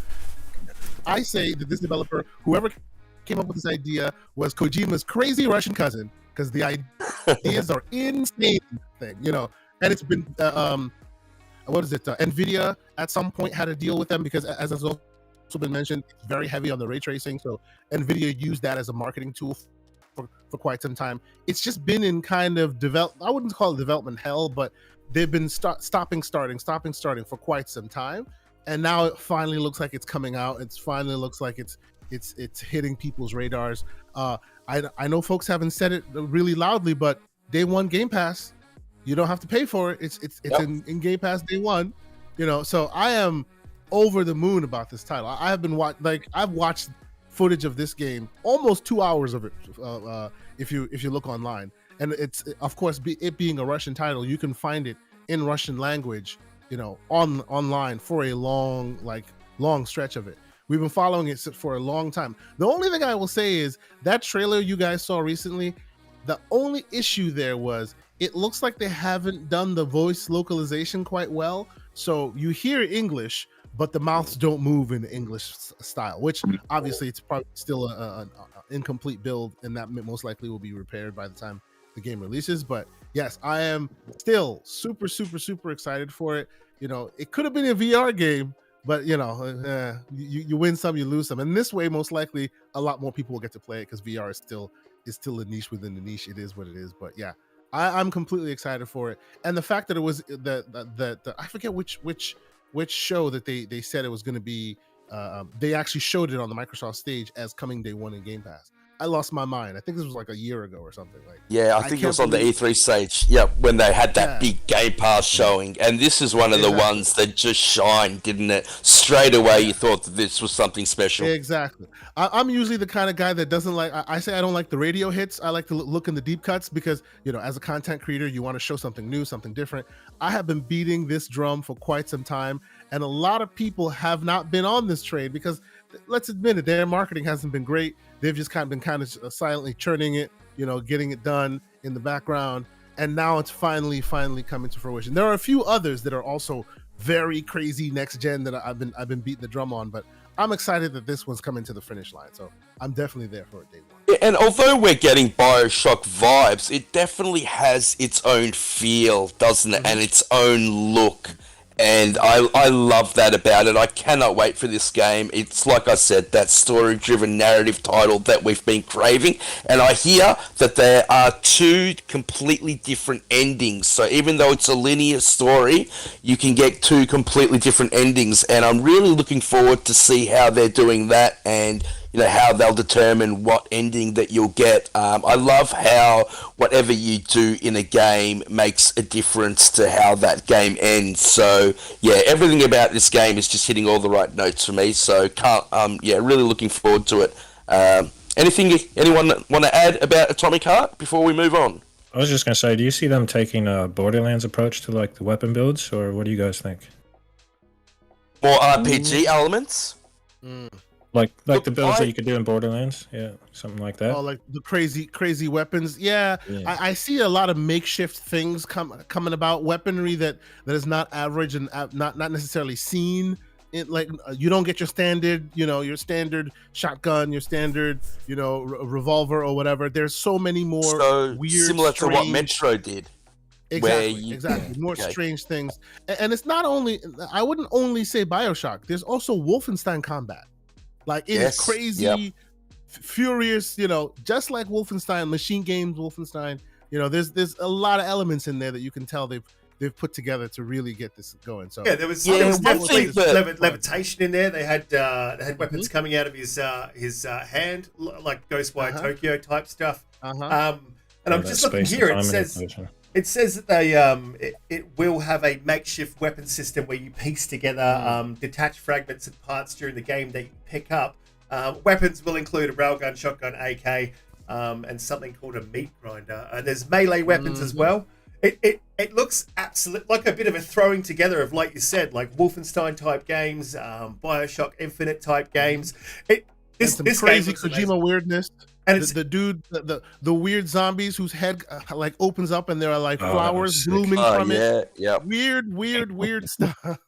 You know. and we don't get Yeah, enough. one thing that we don't people get enough aren't of talking. weird Russian games, in my opinion. Like, there's not True. enough coming out. Like, we get a lot of weird Japanese type games, but Russians have a really good take on stuff, and I like where it comes from, man. So I'm really keen. Jedi, you were saying? Yeah, I was saying one thing that not many people are talking about is the fact that this actual combat is based in stealth gameplay. So we've seen a lot of shooting, we've seen a lot of him using his glove for various abilities. I think we've seen fire, we've seen ice, his freezing stuff, he's been able to levitate people to slow down time. But I believe that the basis of the actual combat is stealth based. And that excites me even more because I love my stealth gameplay. I love sneaking around. I think that your bullets are going to be limited, so you're not going to be able to use your guns too much. And this game looks amazing, and I cannot wait. And they had a release date. So sometime in either September, October, November, or December this year, coming straight to Game Pass. So we don't have to wait too long. Mm-hmm. Yeah, and as you said, it's going free to Game Pass. C-Steph said another game with ray tracing, and yet Mojang can't figure it out with Minecraft. That's an interesting point. I couldn't find anything regarding ray tracing on console. I do assume it will come to console, either after release or on release, but it definitely does have ray tracing on the PC. Yeah, I think they've partnered with Nvidia, so it's definitely going to be on the PC. You know, whether it comes to console, I'm not too sure. I couldn't find anything about it either. No, I couldn't find anything about it at all. Bonzarelli Gaming's in the chat. How you doing, man? Welcome. Great to have you here. Shall we move on to the next topic? Yeah, what's up, Fonz, my brother? Look, let's talk about Crossfire X, or like I like to call it, Misfire X. Wow, and look. We don't swear often on the show, but sometimes it's required. What a clusterfuck this game is. The menu was buggy. That was my first hint. So I couldn't even download the campaign, as I think has happened with everyone. Couldn't download the campaign. It said it was 50 gig. It downloaded the 7 gig multiplayer. Getting into the game, the menu was buggy. That was my first red flag. And then the game itself is a poorly designed, which has got nothing to do with technical issues, a poorly designed buggy mess. Did you guys get a chance to play this? I'm really disappointed, as Pete is going to mention, I think, soon. What we were shown and what we have got are miles apart from each other. Yeah, I played a little bit with Boba, so yeah, go ahead, Boba. Tell us what we experienced. Tell them what we experienced. Oh, it's absolutely disgusting. Like, for them to take all this extra time, and you know they're bringing in money, $12 billion in 2020. I'm like, what are they doing with all this money and time? It was a bloody joke. Yeah, what about that beautifully designed deathmatch? Yeah, I can't speak for the campaign personally, but yeah, when we were in that match, it's pretty basic, like a shipment design. But yeah, just completely uninspiring. You got like one narrow lane going straight to the enemy spawn, and then you got this other room. And it's just basically like a room full of containers. You either go left or right. And then you just engage with the enemy. You just run head on and shoot each other. But like Peter mentioned, if you push too far on that map, we found we got respawned back to our own zone. It was unplayable. It was ridiculous. Even the other maps and the other game modes, you would just end up in a turkey shoot where they would just come to your spawn, and you spawn in the same place every single time, and the enemy would just be there, and it would be basically a turkey shoot. It was hilariously bad. Execution by firing squad. They just push up hard, and you just sit there getting spawn killed flat out. Yeah, so it's a spawn kill simulator basically is what we're playing. Who game tested this? I mean, how does this get through the gate? Who releases? I mean, Remedy had something to do with the campaign, so you can't really blame them for the multiplayer. But Smilegate, surely they have testers that know how to spawn trap people. I mean, it's not even hard to spawn trap in this game. It's basically part of the game. It is the game. Kay, did you get a chance to play the multiplayer? So I'm going to try and be fair here. I'm gonna try and be fair, okay? So this game originally comes from Crossfire, not Crossfire X, Crossfire, a game that's been out for many years in the Asia Pacific region. It has, in 2020, it had about 1 billion players, okay? I have not played that game, but that game is not this game. This is a rebuild of that game. So a lot of the maps that are in that game aren't in this game. A lot of the modes that are in that game aren't in this game. I honestly think the mistake they made here, first and foremost, was they should have released this as a beta. You know, oh, it's a beta. We're tuning it as we go along. That game was made solely for keyboard and mouse. If you play this game, you'll recognize that they should have spent a bit more time on that, because the game is basically supposed to be for keyboard and mouse. And there's really no, if you're playing on a controller, it's terrible. Aiming is absolutely atrocious, things like that. I have to be fair. So I suspect that maybe the initial mistakes that were made was that they pulled the trigger too early. You know, oh, we got to get it out. And I haven't played the original version. It is the Counter-Strike in its region. In its DNA. Look, I have played the original, and I can speak on that. It's not a bad game. It's not my cup of tea, but it is not a bad game. It's not a bad game. That's right. This is technically a bad game, right? So that tells me that they had maybe a little bit too much hubris. Maybe they thought, oh, we run this. We know how to do this. And then they didn't necessarily do it right. Now, as to this game specifically, the only thing I can say about it that is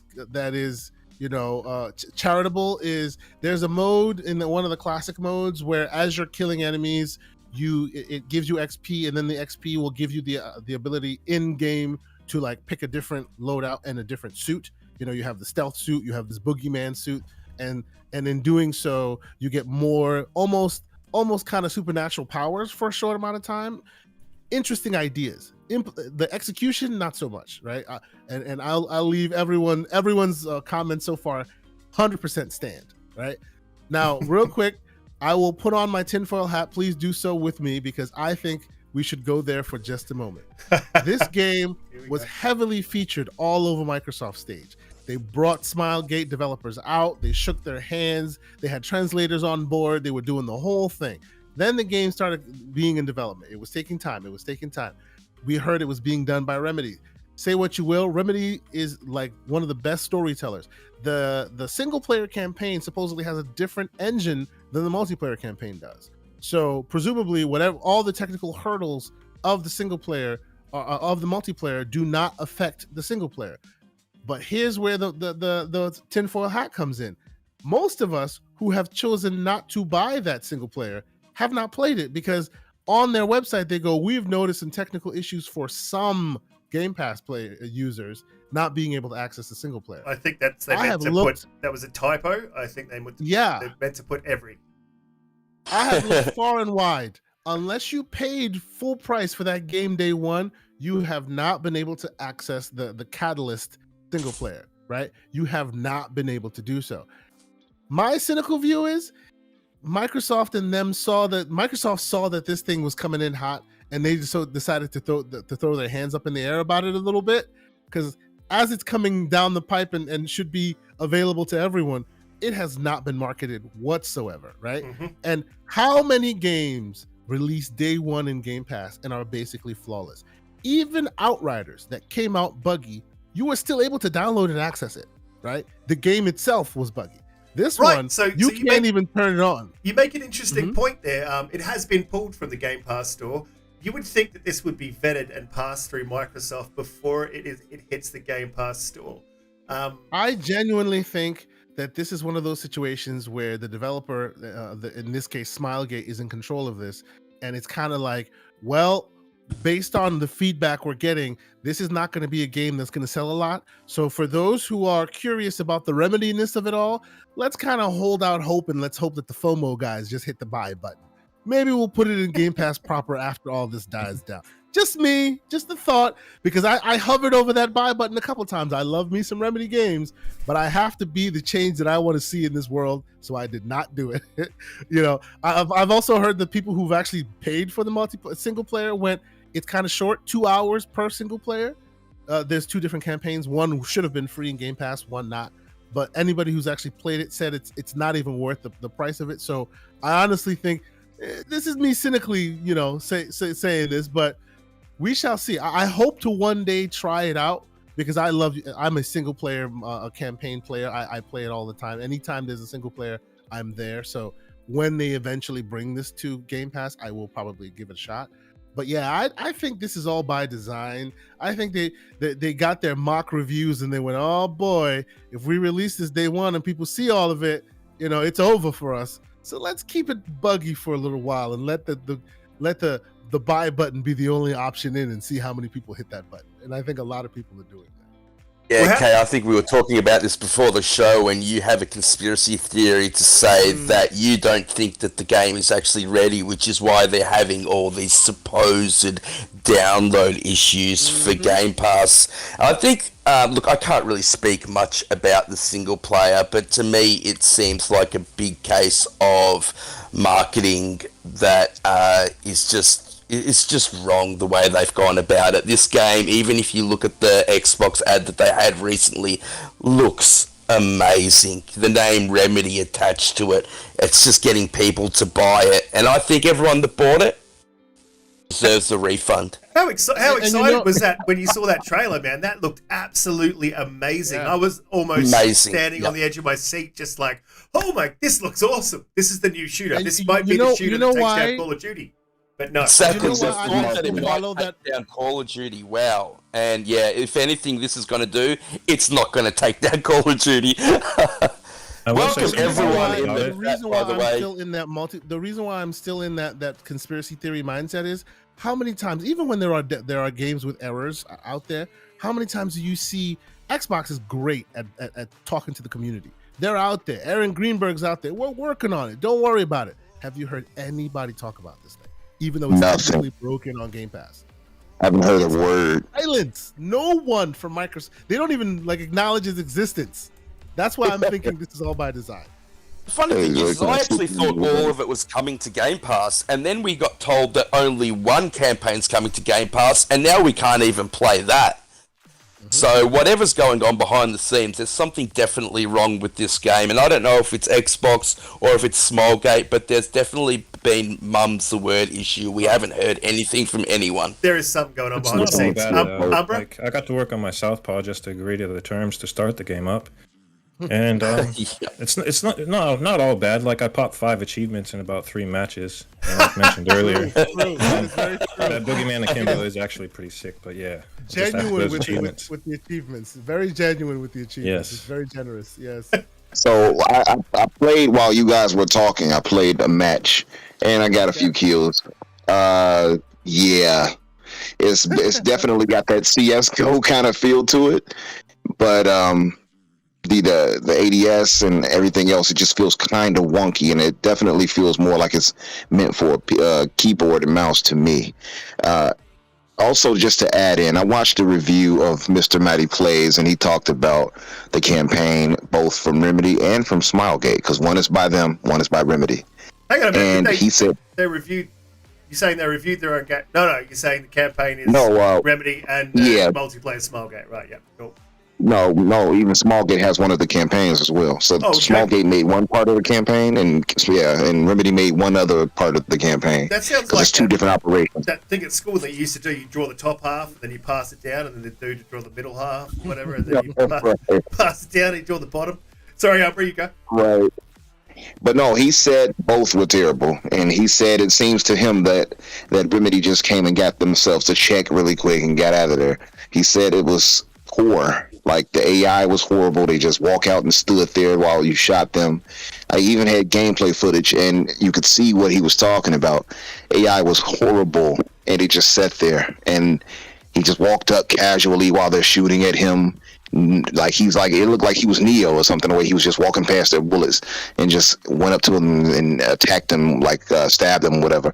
It just looks terrible. And he said that the story itself is pretty cringeworthy. He compared it to Rogue Warrior, in fact. And Rogue Warrior, if you all hadn't known, has been panned a long time back just for its horrible dialogue and game itself. So I don't see any redeeming qualities about this game, and I can see why Microsoft has been so hush on it.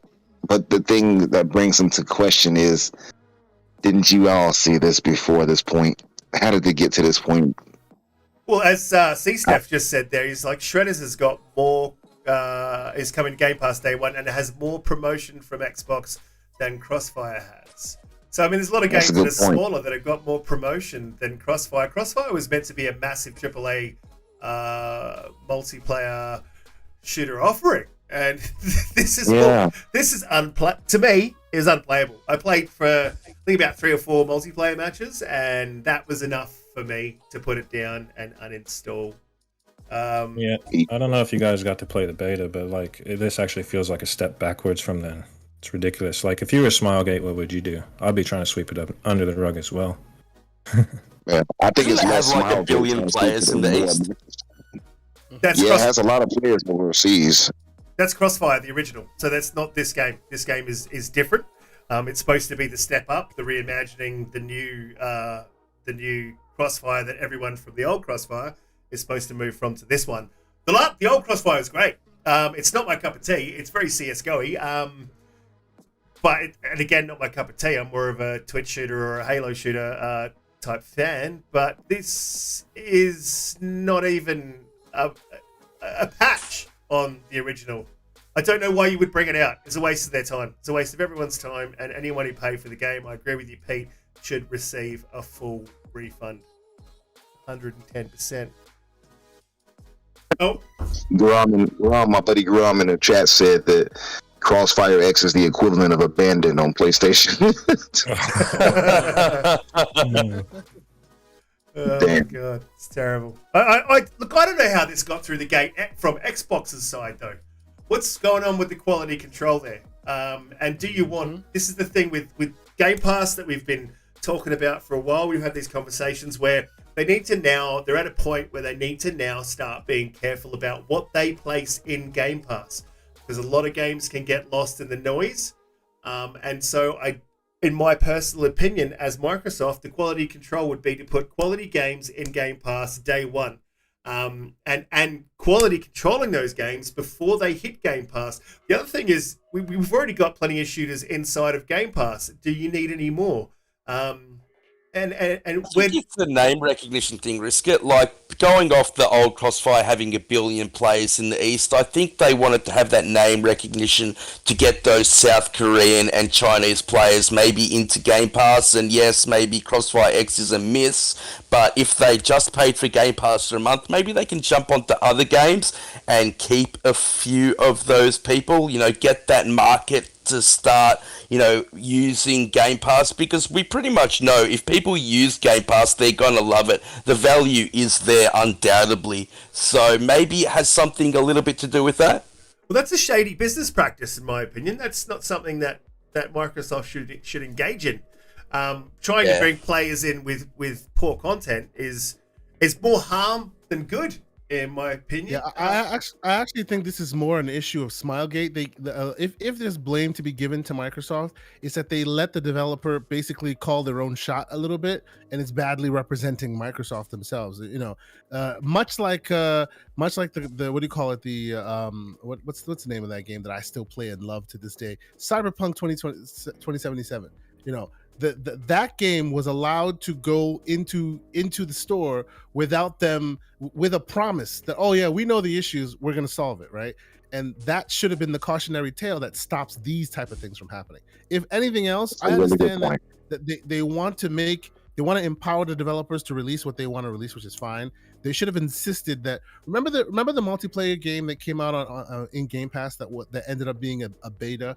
That was basically you're killing a bunch of dinosaurs. I forget the name of that game now. Oh, Second Extinction. Yep. Second Extinction. That is exactly how this should have released. It should have released as a beta, right? We're still working on it. It's in development, but y'all can play these maps right now while we tune the systems and whatever. They didn't do that. The marketing, the messaging was, hey, full game complete. That is the problem. If this came out as Second Extinction, because that was also full of bugs, people would have kind of cut it some slack because, hey, it's a beta, right? And it's in Game Pass. You can play it as you see fit. If it's broken, it says beta right there. they gave too much. They gave too much like decision making to Smilegate and the rest of them, right? And they had Remedy tagged in there, so it's like, oh well, Remedy has a name, people know it.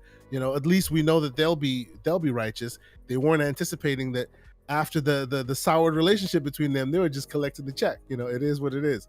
I honestly think Microsoft should do a better job of, because anytime it comes out, it represents them. Whether they empower the developer or not, it's their Xbox, their game is looking bad. I agree. And I'm sure at some point, at some point this will come to PC, like a proper PC in the West. This will even probably come to PlayStation because it's a free to play game. It will come everywhere. But right now, as my partner, the Everborn Saga, says, they're taking all the arrows in the knees for this game. You know what I mean? And then later on, it'll be cleaned up and it'll be everywhere else. This is the issue that Microsoft is getting. They always end up getting shafted by someone else not taking care of their business. Yeah, some of the community was actually capping for this thing. Like, don't get me wrong, I love Game Pass, but if the game is shit, like, I'll call it as it is. Yeah, I need to defend. I was blown away. I nearly went on a blocking spree. Absolutely. But we were in a space earlier, and the guys had made up a topic. They said, should Matt Booty, by the way, I hate that last name, but should he be fired from the position he's in? I think the alley-oop for you, Kay. But they asked the question. They said, should Matt Booty be fired for this because this falls into his kind of purview right now? Yeah, of course.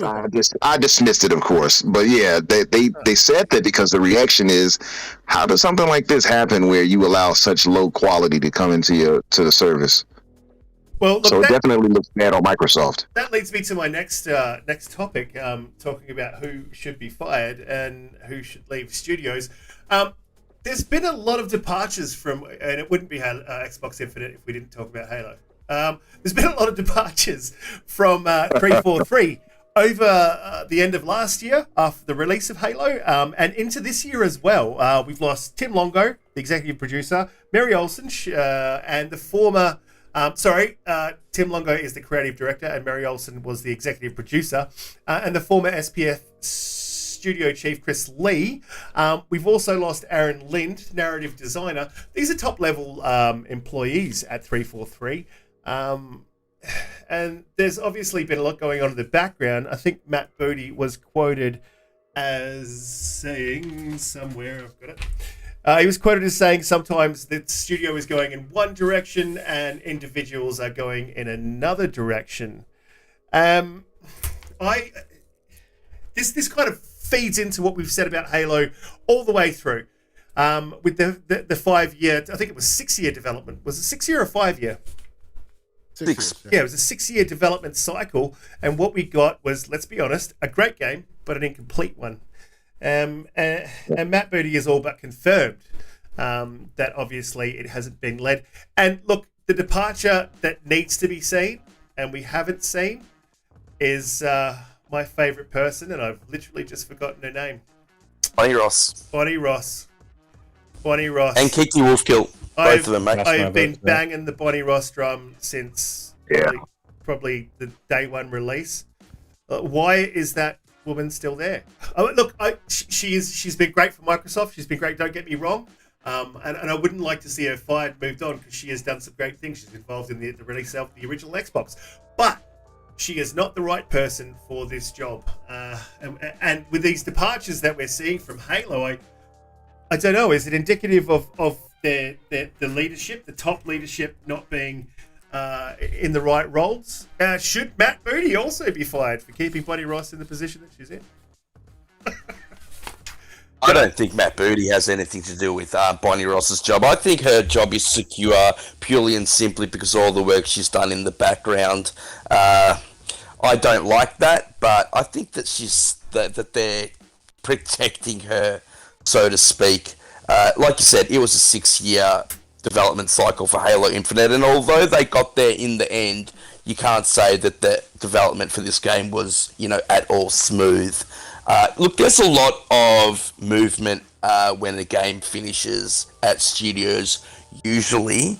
So, there's going to be people moving on always. But I do think that the big loss is, I think Chris Lee was shafted, and I think that he was a scapegoat, and I don't like how that was done, and I've spoken about that in the past, but I also think that Aaron Lind, who's also left, who was at Bungie, who was at Gearbox, and is now going to Riot Games, is a big loss. You know, he was the lead narrative designer, and although he was glowing about the work that he did on Halo Infinite, it is a big loss, and I think it might have something to do with a different direction, like Matt Booty was saying in his statement, that not all people were happy with the narrative direction that they took in Halo Infinite, and maybe they took a different direction to what he wanted, and people keep Halo very, very close to their chest. They have a love for it. That's what I love about 343 Industries. You can see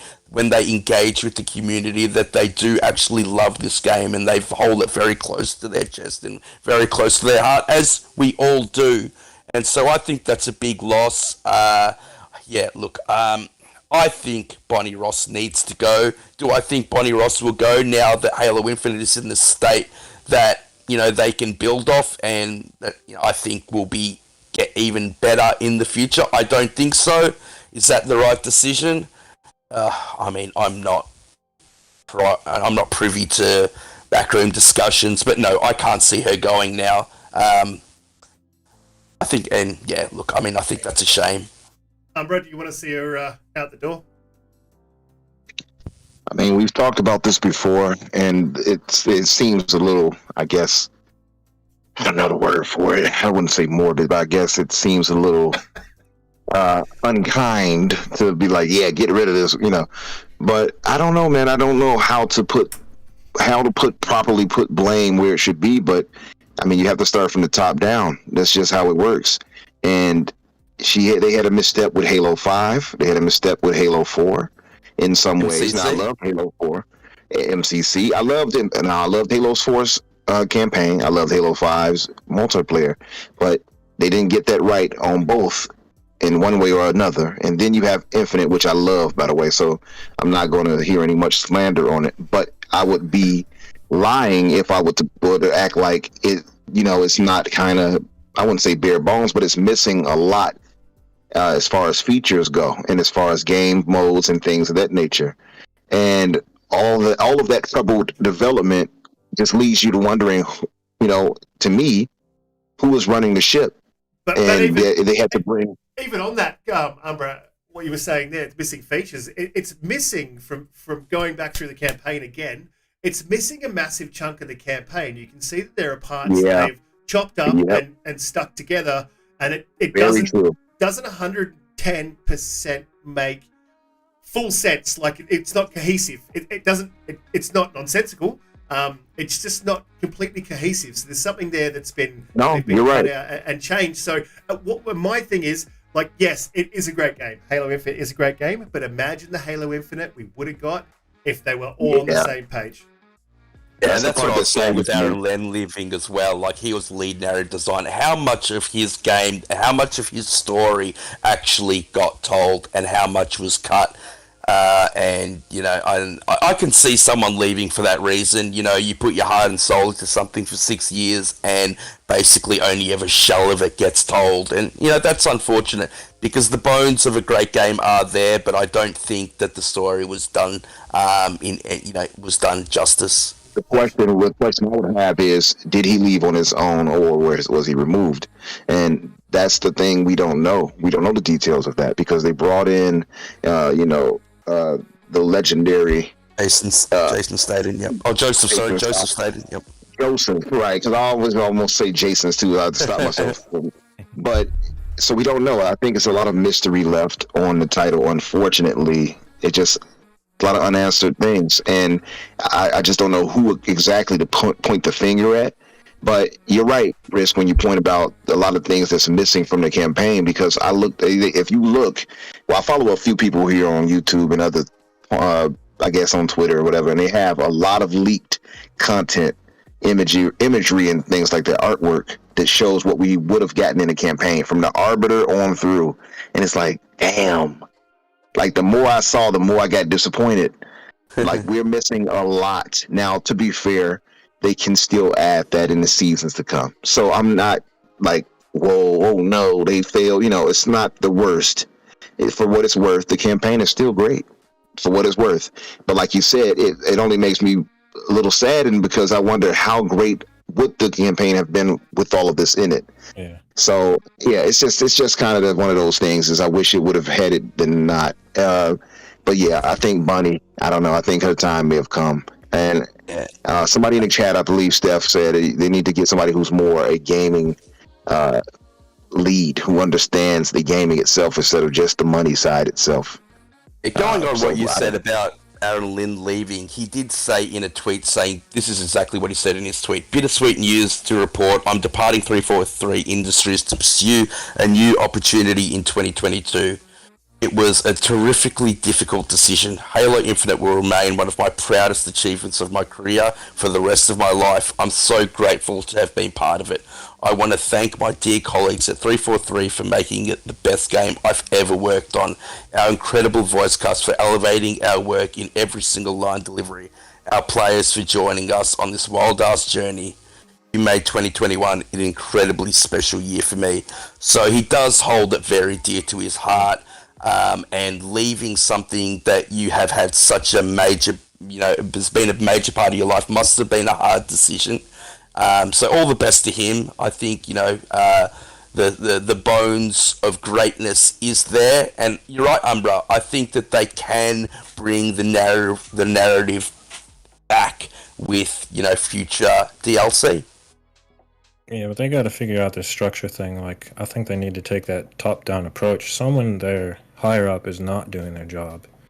Like, Exactly. This has gone on a bit too long. Like I said to Dealer when he looked into our party the other night, I'd say just settle in the gulag. Send Bonnie Ross in there versus the mailboy. Let's get this done.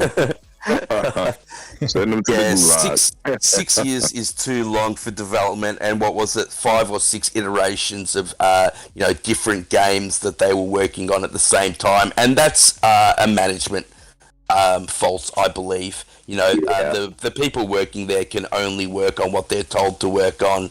How can you be working on 5 or 6 different games basically internally, at the same time? It's just a little bit ridiculous, if you ask me.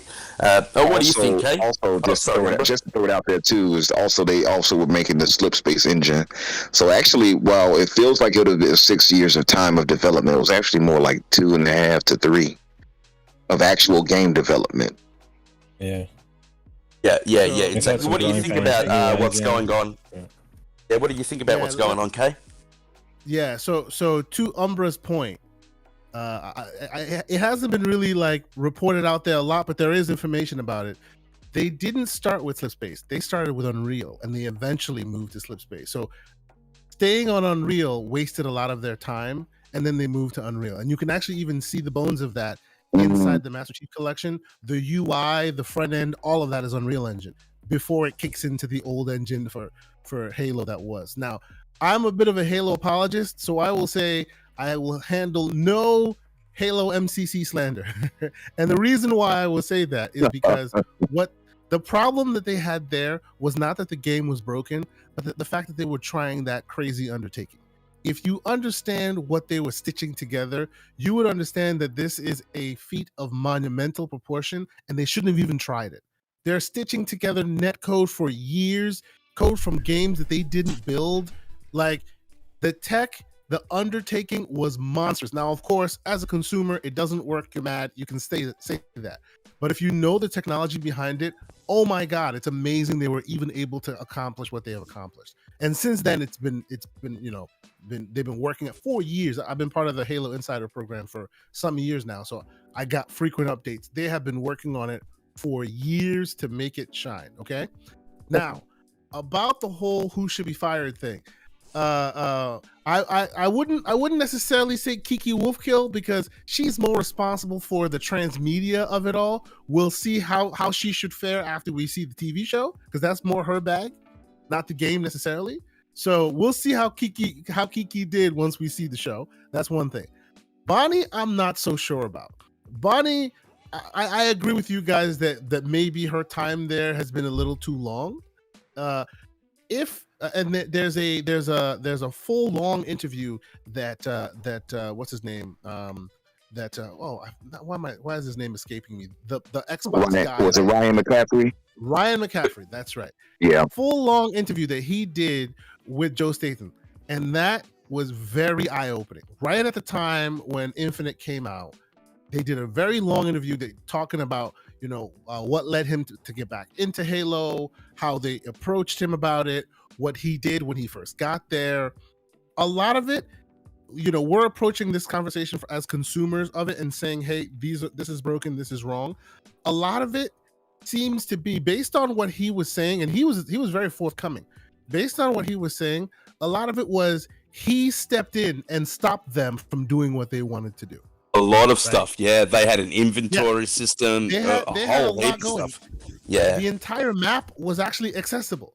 He literally came there, stopped them from accomplishing their task, and stitched it together based on his preferences or how he thought it should go. Now, I won't say that's a good thing. I won't say that's a bad thing. I've read a bunch of his books. He knows his Halo, So if he says that was what was necessary, maybe this was going to be a bad Halo. Who knows? But what I will say is that is why I'm not surprised a bunch of folks are leaving.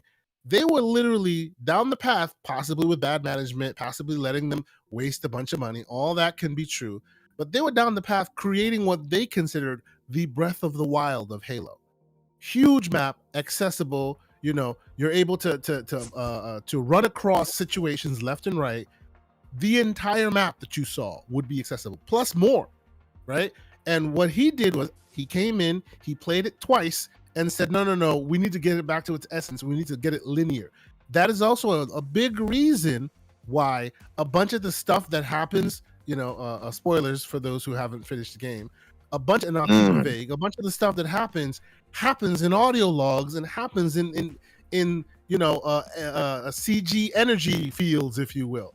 A lot of that stuff was actually meant to happen for real. You were supposed to go there. You're supposed to do that. There was supposed to be a lot more to it that you would experience. But after he cut all those threads, right, it made it not make sense. So they had to shorten the story, right? They had to shorten the story, and they had to put a lot of that stuff in readable form rather than letting you play it. Because if they let you play it, then it would make the whole thing discombobulated. They'd have to rebuild the thing. So for better or worse, the reason why I see a lot of these folks departing is because they were seriously wounded by Halo 5. They were, they had the drive to want to make it better. They had this new idea. They worked on it. And then the last minute, Jason Statham shows up and drop kicked their plans out of nowhere. That's what happened. Right, and for better or worse, we'll never know. Yes, I know I called him Jason Statham because that's a name that everyone seems to call him. But this applies because they dropped him out of nowhere, and he saw fit to rework what they were convinced they were doing well. But don't you think, Kay?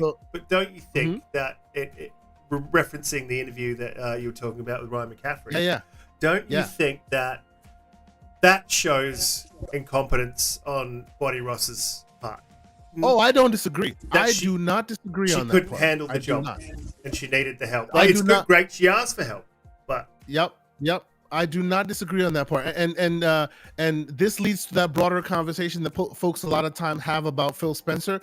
When good things happen, it's the team. When bad things happen, the buck stops with me. Right? The buck should stop with her. I understand that if there should be casualties, it should be her. I agree on that part. I do agree on that part. I'm not sure that it will happen because, as a lot of folks have already said, she is a Microsoft lifer. She has the ear of a lot of folks. I think the only person that could really remove her would be Phil. Yeah, pretty much. Have you ever seen her take responsibility? I think she did for MCC way back in the day, but I haven't seen her take responsibility for any of the failings that are going on within 343. The buck always seems to be passed to somebody else, and at the end of the day, she is the lead. Right. She does, doesn't she? And we don't even see her front and center anymore. We really don't. She's always in the background now. And look, I really think that it's time to move on. I think we need some fresh blood in there. Though, to be fair to her on that point, even the staunchest Halo fans say that the Halo community is the worst. You want this woman to come out in front and get completely ripped to shreds by the Halo community, because that's what they would do. A woman can't come out in front and say, see that game you love so much that you have tattoos on your body? Yeah, I'm the reason why it's effed up. No, I think there's a reason why she stays quite quiet, and Chris Lee and Joe Statham and all of them come out and speak, because you go, oh yeah, I remember Joe. He made that. He wrote the books. He's really good. Oh, here's the lead. I'm sorry, but it's a male-dominated environment, and I think that is probably why she's very quiet in the background, because she doesn't want to come out and say, look, these are the failings we made, we're going to get it done, or whatever she needs to say, because they will rip her to shreds. Who is this chick, and why is she messing with my Halo? Well, I hope we've come further than that, where people are judged on what they actually do rather than their gender. I wish that's true. Yeah, I'm with Jay on that one. We're not past that. Now, look, I mean, if you look at G4, what's that? That G4 TV. G4 TV. Yeah, but that's because Frost doesn't know what she's talking about, mate. That's true. I don't disagree. She got called out for what she said, not for, and she made it about sexism. I think Frost can say whatever Frost wants to say, and people just got upset because she's the one who said it. I think she's a disgrace to call out sexism when she was the one, when she was getting called out for what she said. What did she say? That Microsoft is killing PlayStation this generation. PlayStation don't know what they're doing. I mean, they called her out for what she said. But the responses that she got were way beyond the pale of what she was saying. You could that's what she said. That's what she said. No, you but can there's see no them. proof of that. You can see them in her timeline. You can see them in her timeline. Look, that's absolutely true. Okay, that's absolutely 110% true. There are some people that are disgusting keyboard warriors. She said something else that I mean, we're moving into a different topic here, but she said something else that that was completely incorrect, and I can't remember what the quote was. And there was about 3 or 4 of them, mate. Yeah, there were about 3 or 4 of them. And then in her rant, she passed it off to her writers.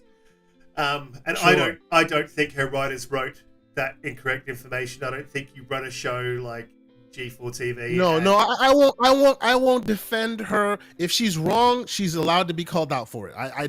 I will never ever defend somebody's right, and that's the reason why, I live by the saying that the man that knows something knows he knows nothing at all. You can always learn something new. It's just that by and large, when women are called to the carpet, they get called to the carpet in a different way. I'm just saying. No, I agree with that.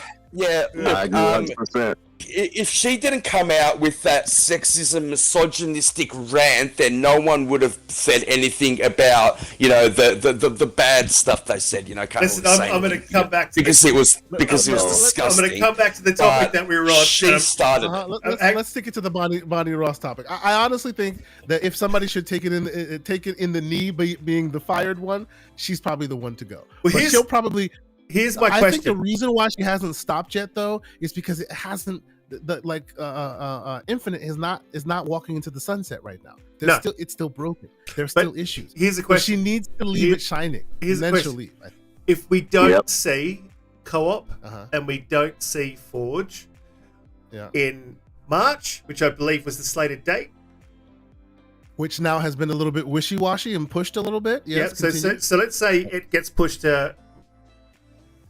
Say May. Say it gets pushed to May. If we don't see co-op before May and Forge, say May. Wow. If we don't see co-op, do you think they start looking to Bonnie Ross and making some changes? I think if they haven't in the past, they're not going to now. I mean, look at what happened with MCC and the absolute disaster and debate. That took them 4 years to fix. If Infinite takes 4 years to fix, wow, there is going to be hell to pay. Well, again, I will defend a little bit because MCC is a whole different beast than Halo Infinite. Halo Infinite was their whole, their part and parcel creation. They put that together, and if it fails, it's squarely on them. This is literally like taking the Beatles music, remaking it, and trying to make it good, and trying to make it as good as you remember, but better. You can't do that. You know what I'm saying? You can't do that. That's right.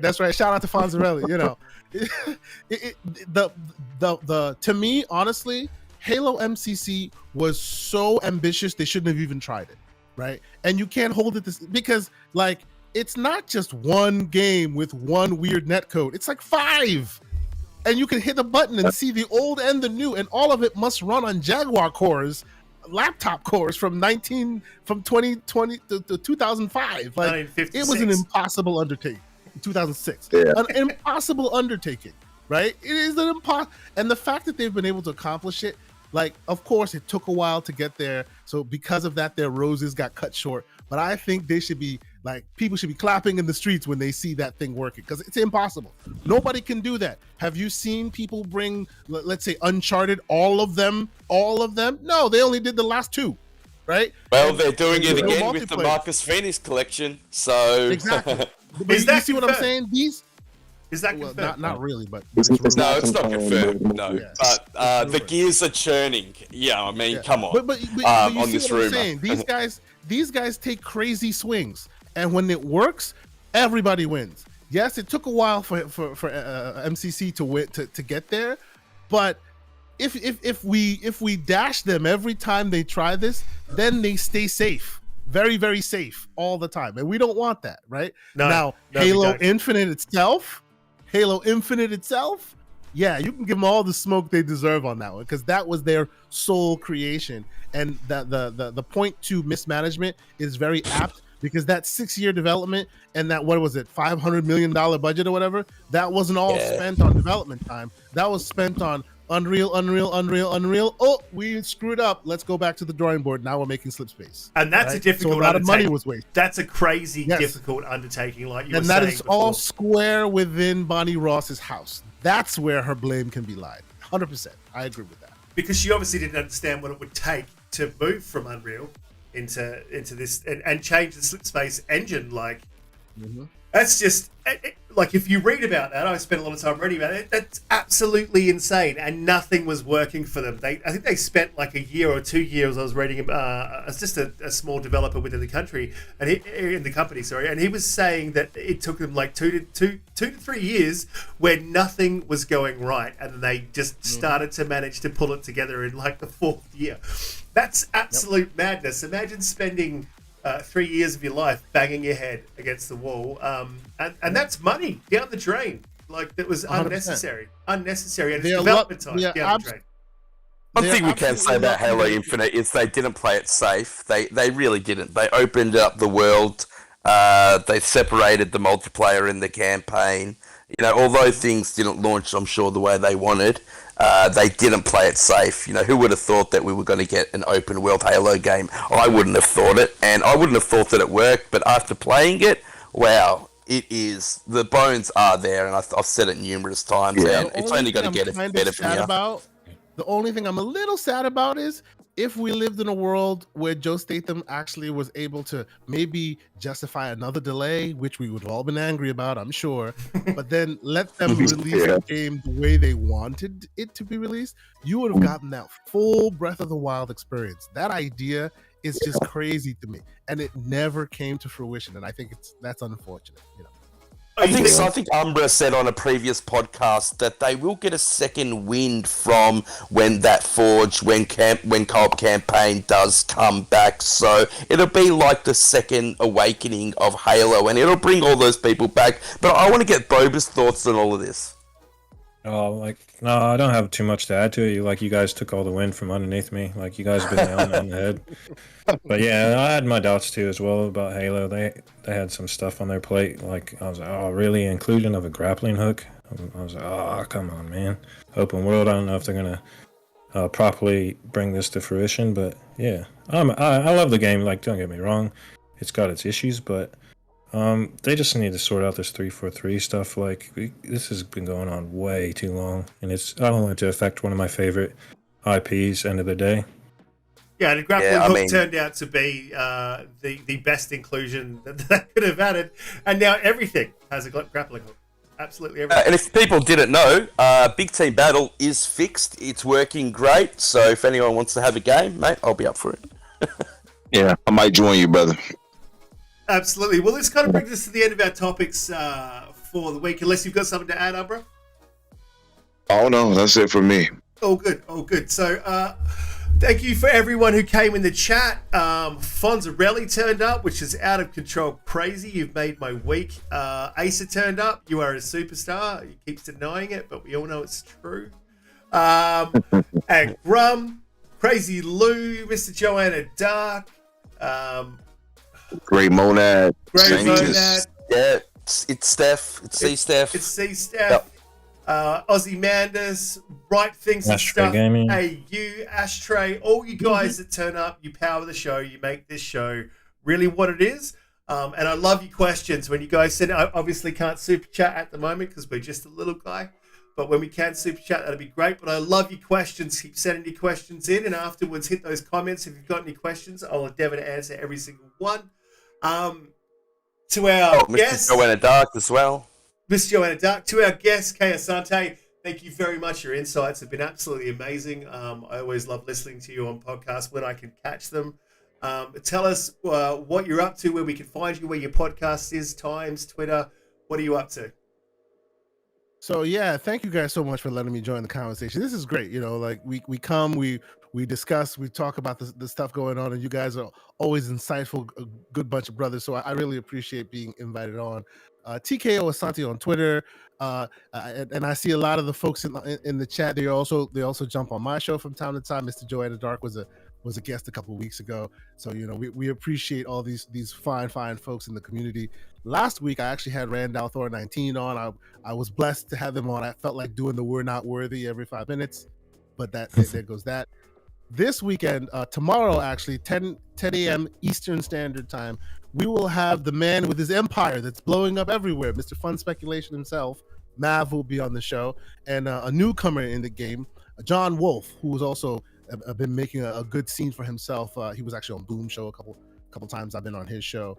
They'll be joining me as my partner, Mr. Everborn Saga, is out there, you know, drinking tea and crumpets and whatnot in Europe this weekend. So he won't be able to join us, but we'll have an interesting discussion. You know, we're planning on talking about backward compatibility and a few other topics. We'll try to stop the slander of the week and just kind of let that story die a little, because people are too much in their feels about it, in my opinion. But I appreciate you guys bringing me on. 10 a.m. Eastern Standard Time, Saturdays. Thank you guys so much. Thank you, Umbra. Thank you, Brisket. Thank you, Jedi. And Boba, you did great for your first outing. It was great. I appreciate y'all having me here. Thanks, bro. And It's an honor just to be here. All you got to do is call me up and I'll be here. Thank you so much. Boba, on to you, man. Like, absolutely fantastic that you nutted up, came on the show, and at very late notice. I can't remember what time it was last night that we had a cancellation. Yeah, 3 a.m. roughly. 3 a.m. The Halo session short. You put yeah, as you could tell, I was really nervous. Yeah, not much prep time. First time doing this. And yeah, I'm kind of like Boba Fett in that way. I'm generally a man of few words. It takes me a while to take that bucket off and start having a chat. But I actually had a lot of fun. Probably should have had a shot or two before the show to kind of get the nerves out of me. But yeah, it was a blast. And props to chat. Everybody showing up. For you guys having me here. Kay Asante, Umbra, yourself, Risk It, and Jedi. Just love you, boys. And yeah, where can we I'll find be playing a bit. I'll be playing a bit of Halo and Dying Light. But yeah, if you want to find me, I got my Xbox gamer tag, Boba Fett OZ, and Twitter, Boba Fett _gaming. I got links to my YouTube there. I'm trying to make content and learn the ways of the Force. But yeah, you're already strong with the Force, mate. Yeah, looking forward to learning more about you guys in the future. Fantastic, man. Thank you again for coming on, Kay Asante, Boba Fett. You guys have been absolutely amazing. JediKnightPete every week, as always, all over the topics, man. What a great show. Thank you for coming. Where can we find you? Twitter, JediKnightPete, Xbox gamer tag JediKnightPete if anyone wants to play. Yeah, me and Riskit and Boba were playing community game last night, and we had a cancellation, unfortunately, and Boba stepped up So thank you very much to you, mate. To everyone in the chat who always supports us every week. I mean, so many names that just here every week. Thank you so much. Please hit the like and subscribe button if you haven't already, and share it out. It helps us so much. We are growing, and it's due to you guys. It really is. Xbox Infinite will be back on our regular scheduled day from now on, so 11 a.m. Eastern Standard Time, and I think 8 p.m. Central Time, 7 p.m. Central Time. EST. Yeah. Thank you so much for being here. Kay Sante, you were absolutely amazing. Umbra, as always, and Risk It. Thank you, mate. Umbra, again, always, man. You always bring a fire show. Thank you for coming along again and just existing on this panel. You help to make the show what it is. Where can we find you? What are you up to? Absolutely, brother.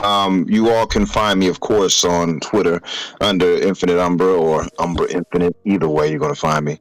Xbox, you'll find me under Super Havoc. PlayStation, Super_Havoc. But you will never play with me because I'm going to only play them with their exclusives. Anyway, so there's no need of adding me on there. Same with Epic. Your PlayStation tag was Nope, wasn't it? Yeah, he had me listed as PlayStation PSN. Nope. I'm like, wait a minute.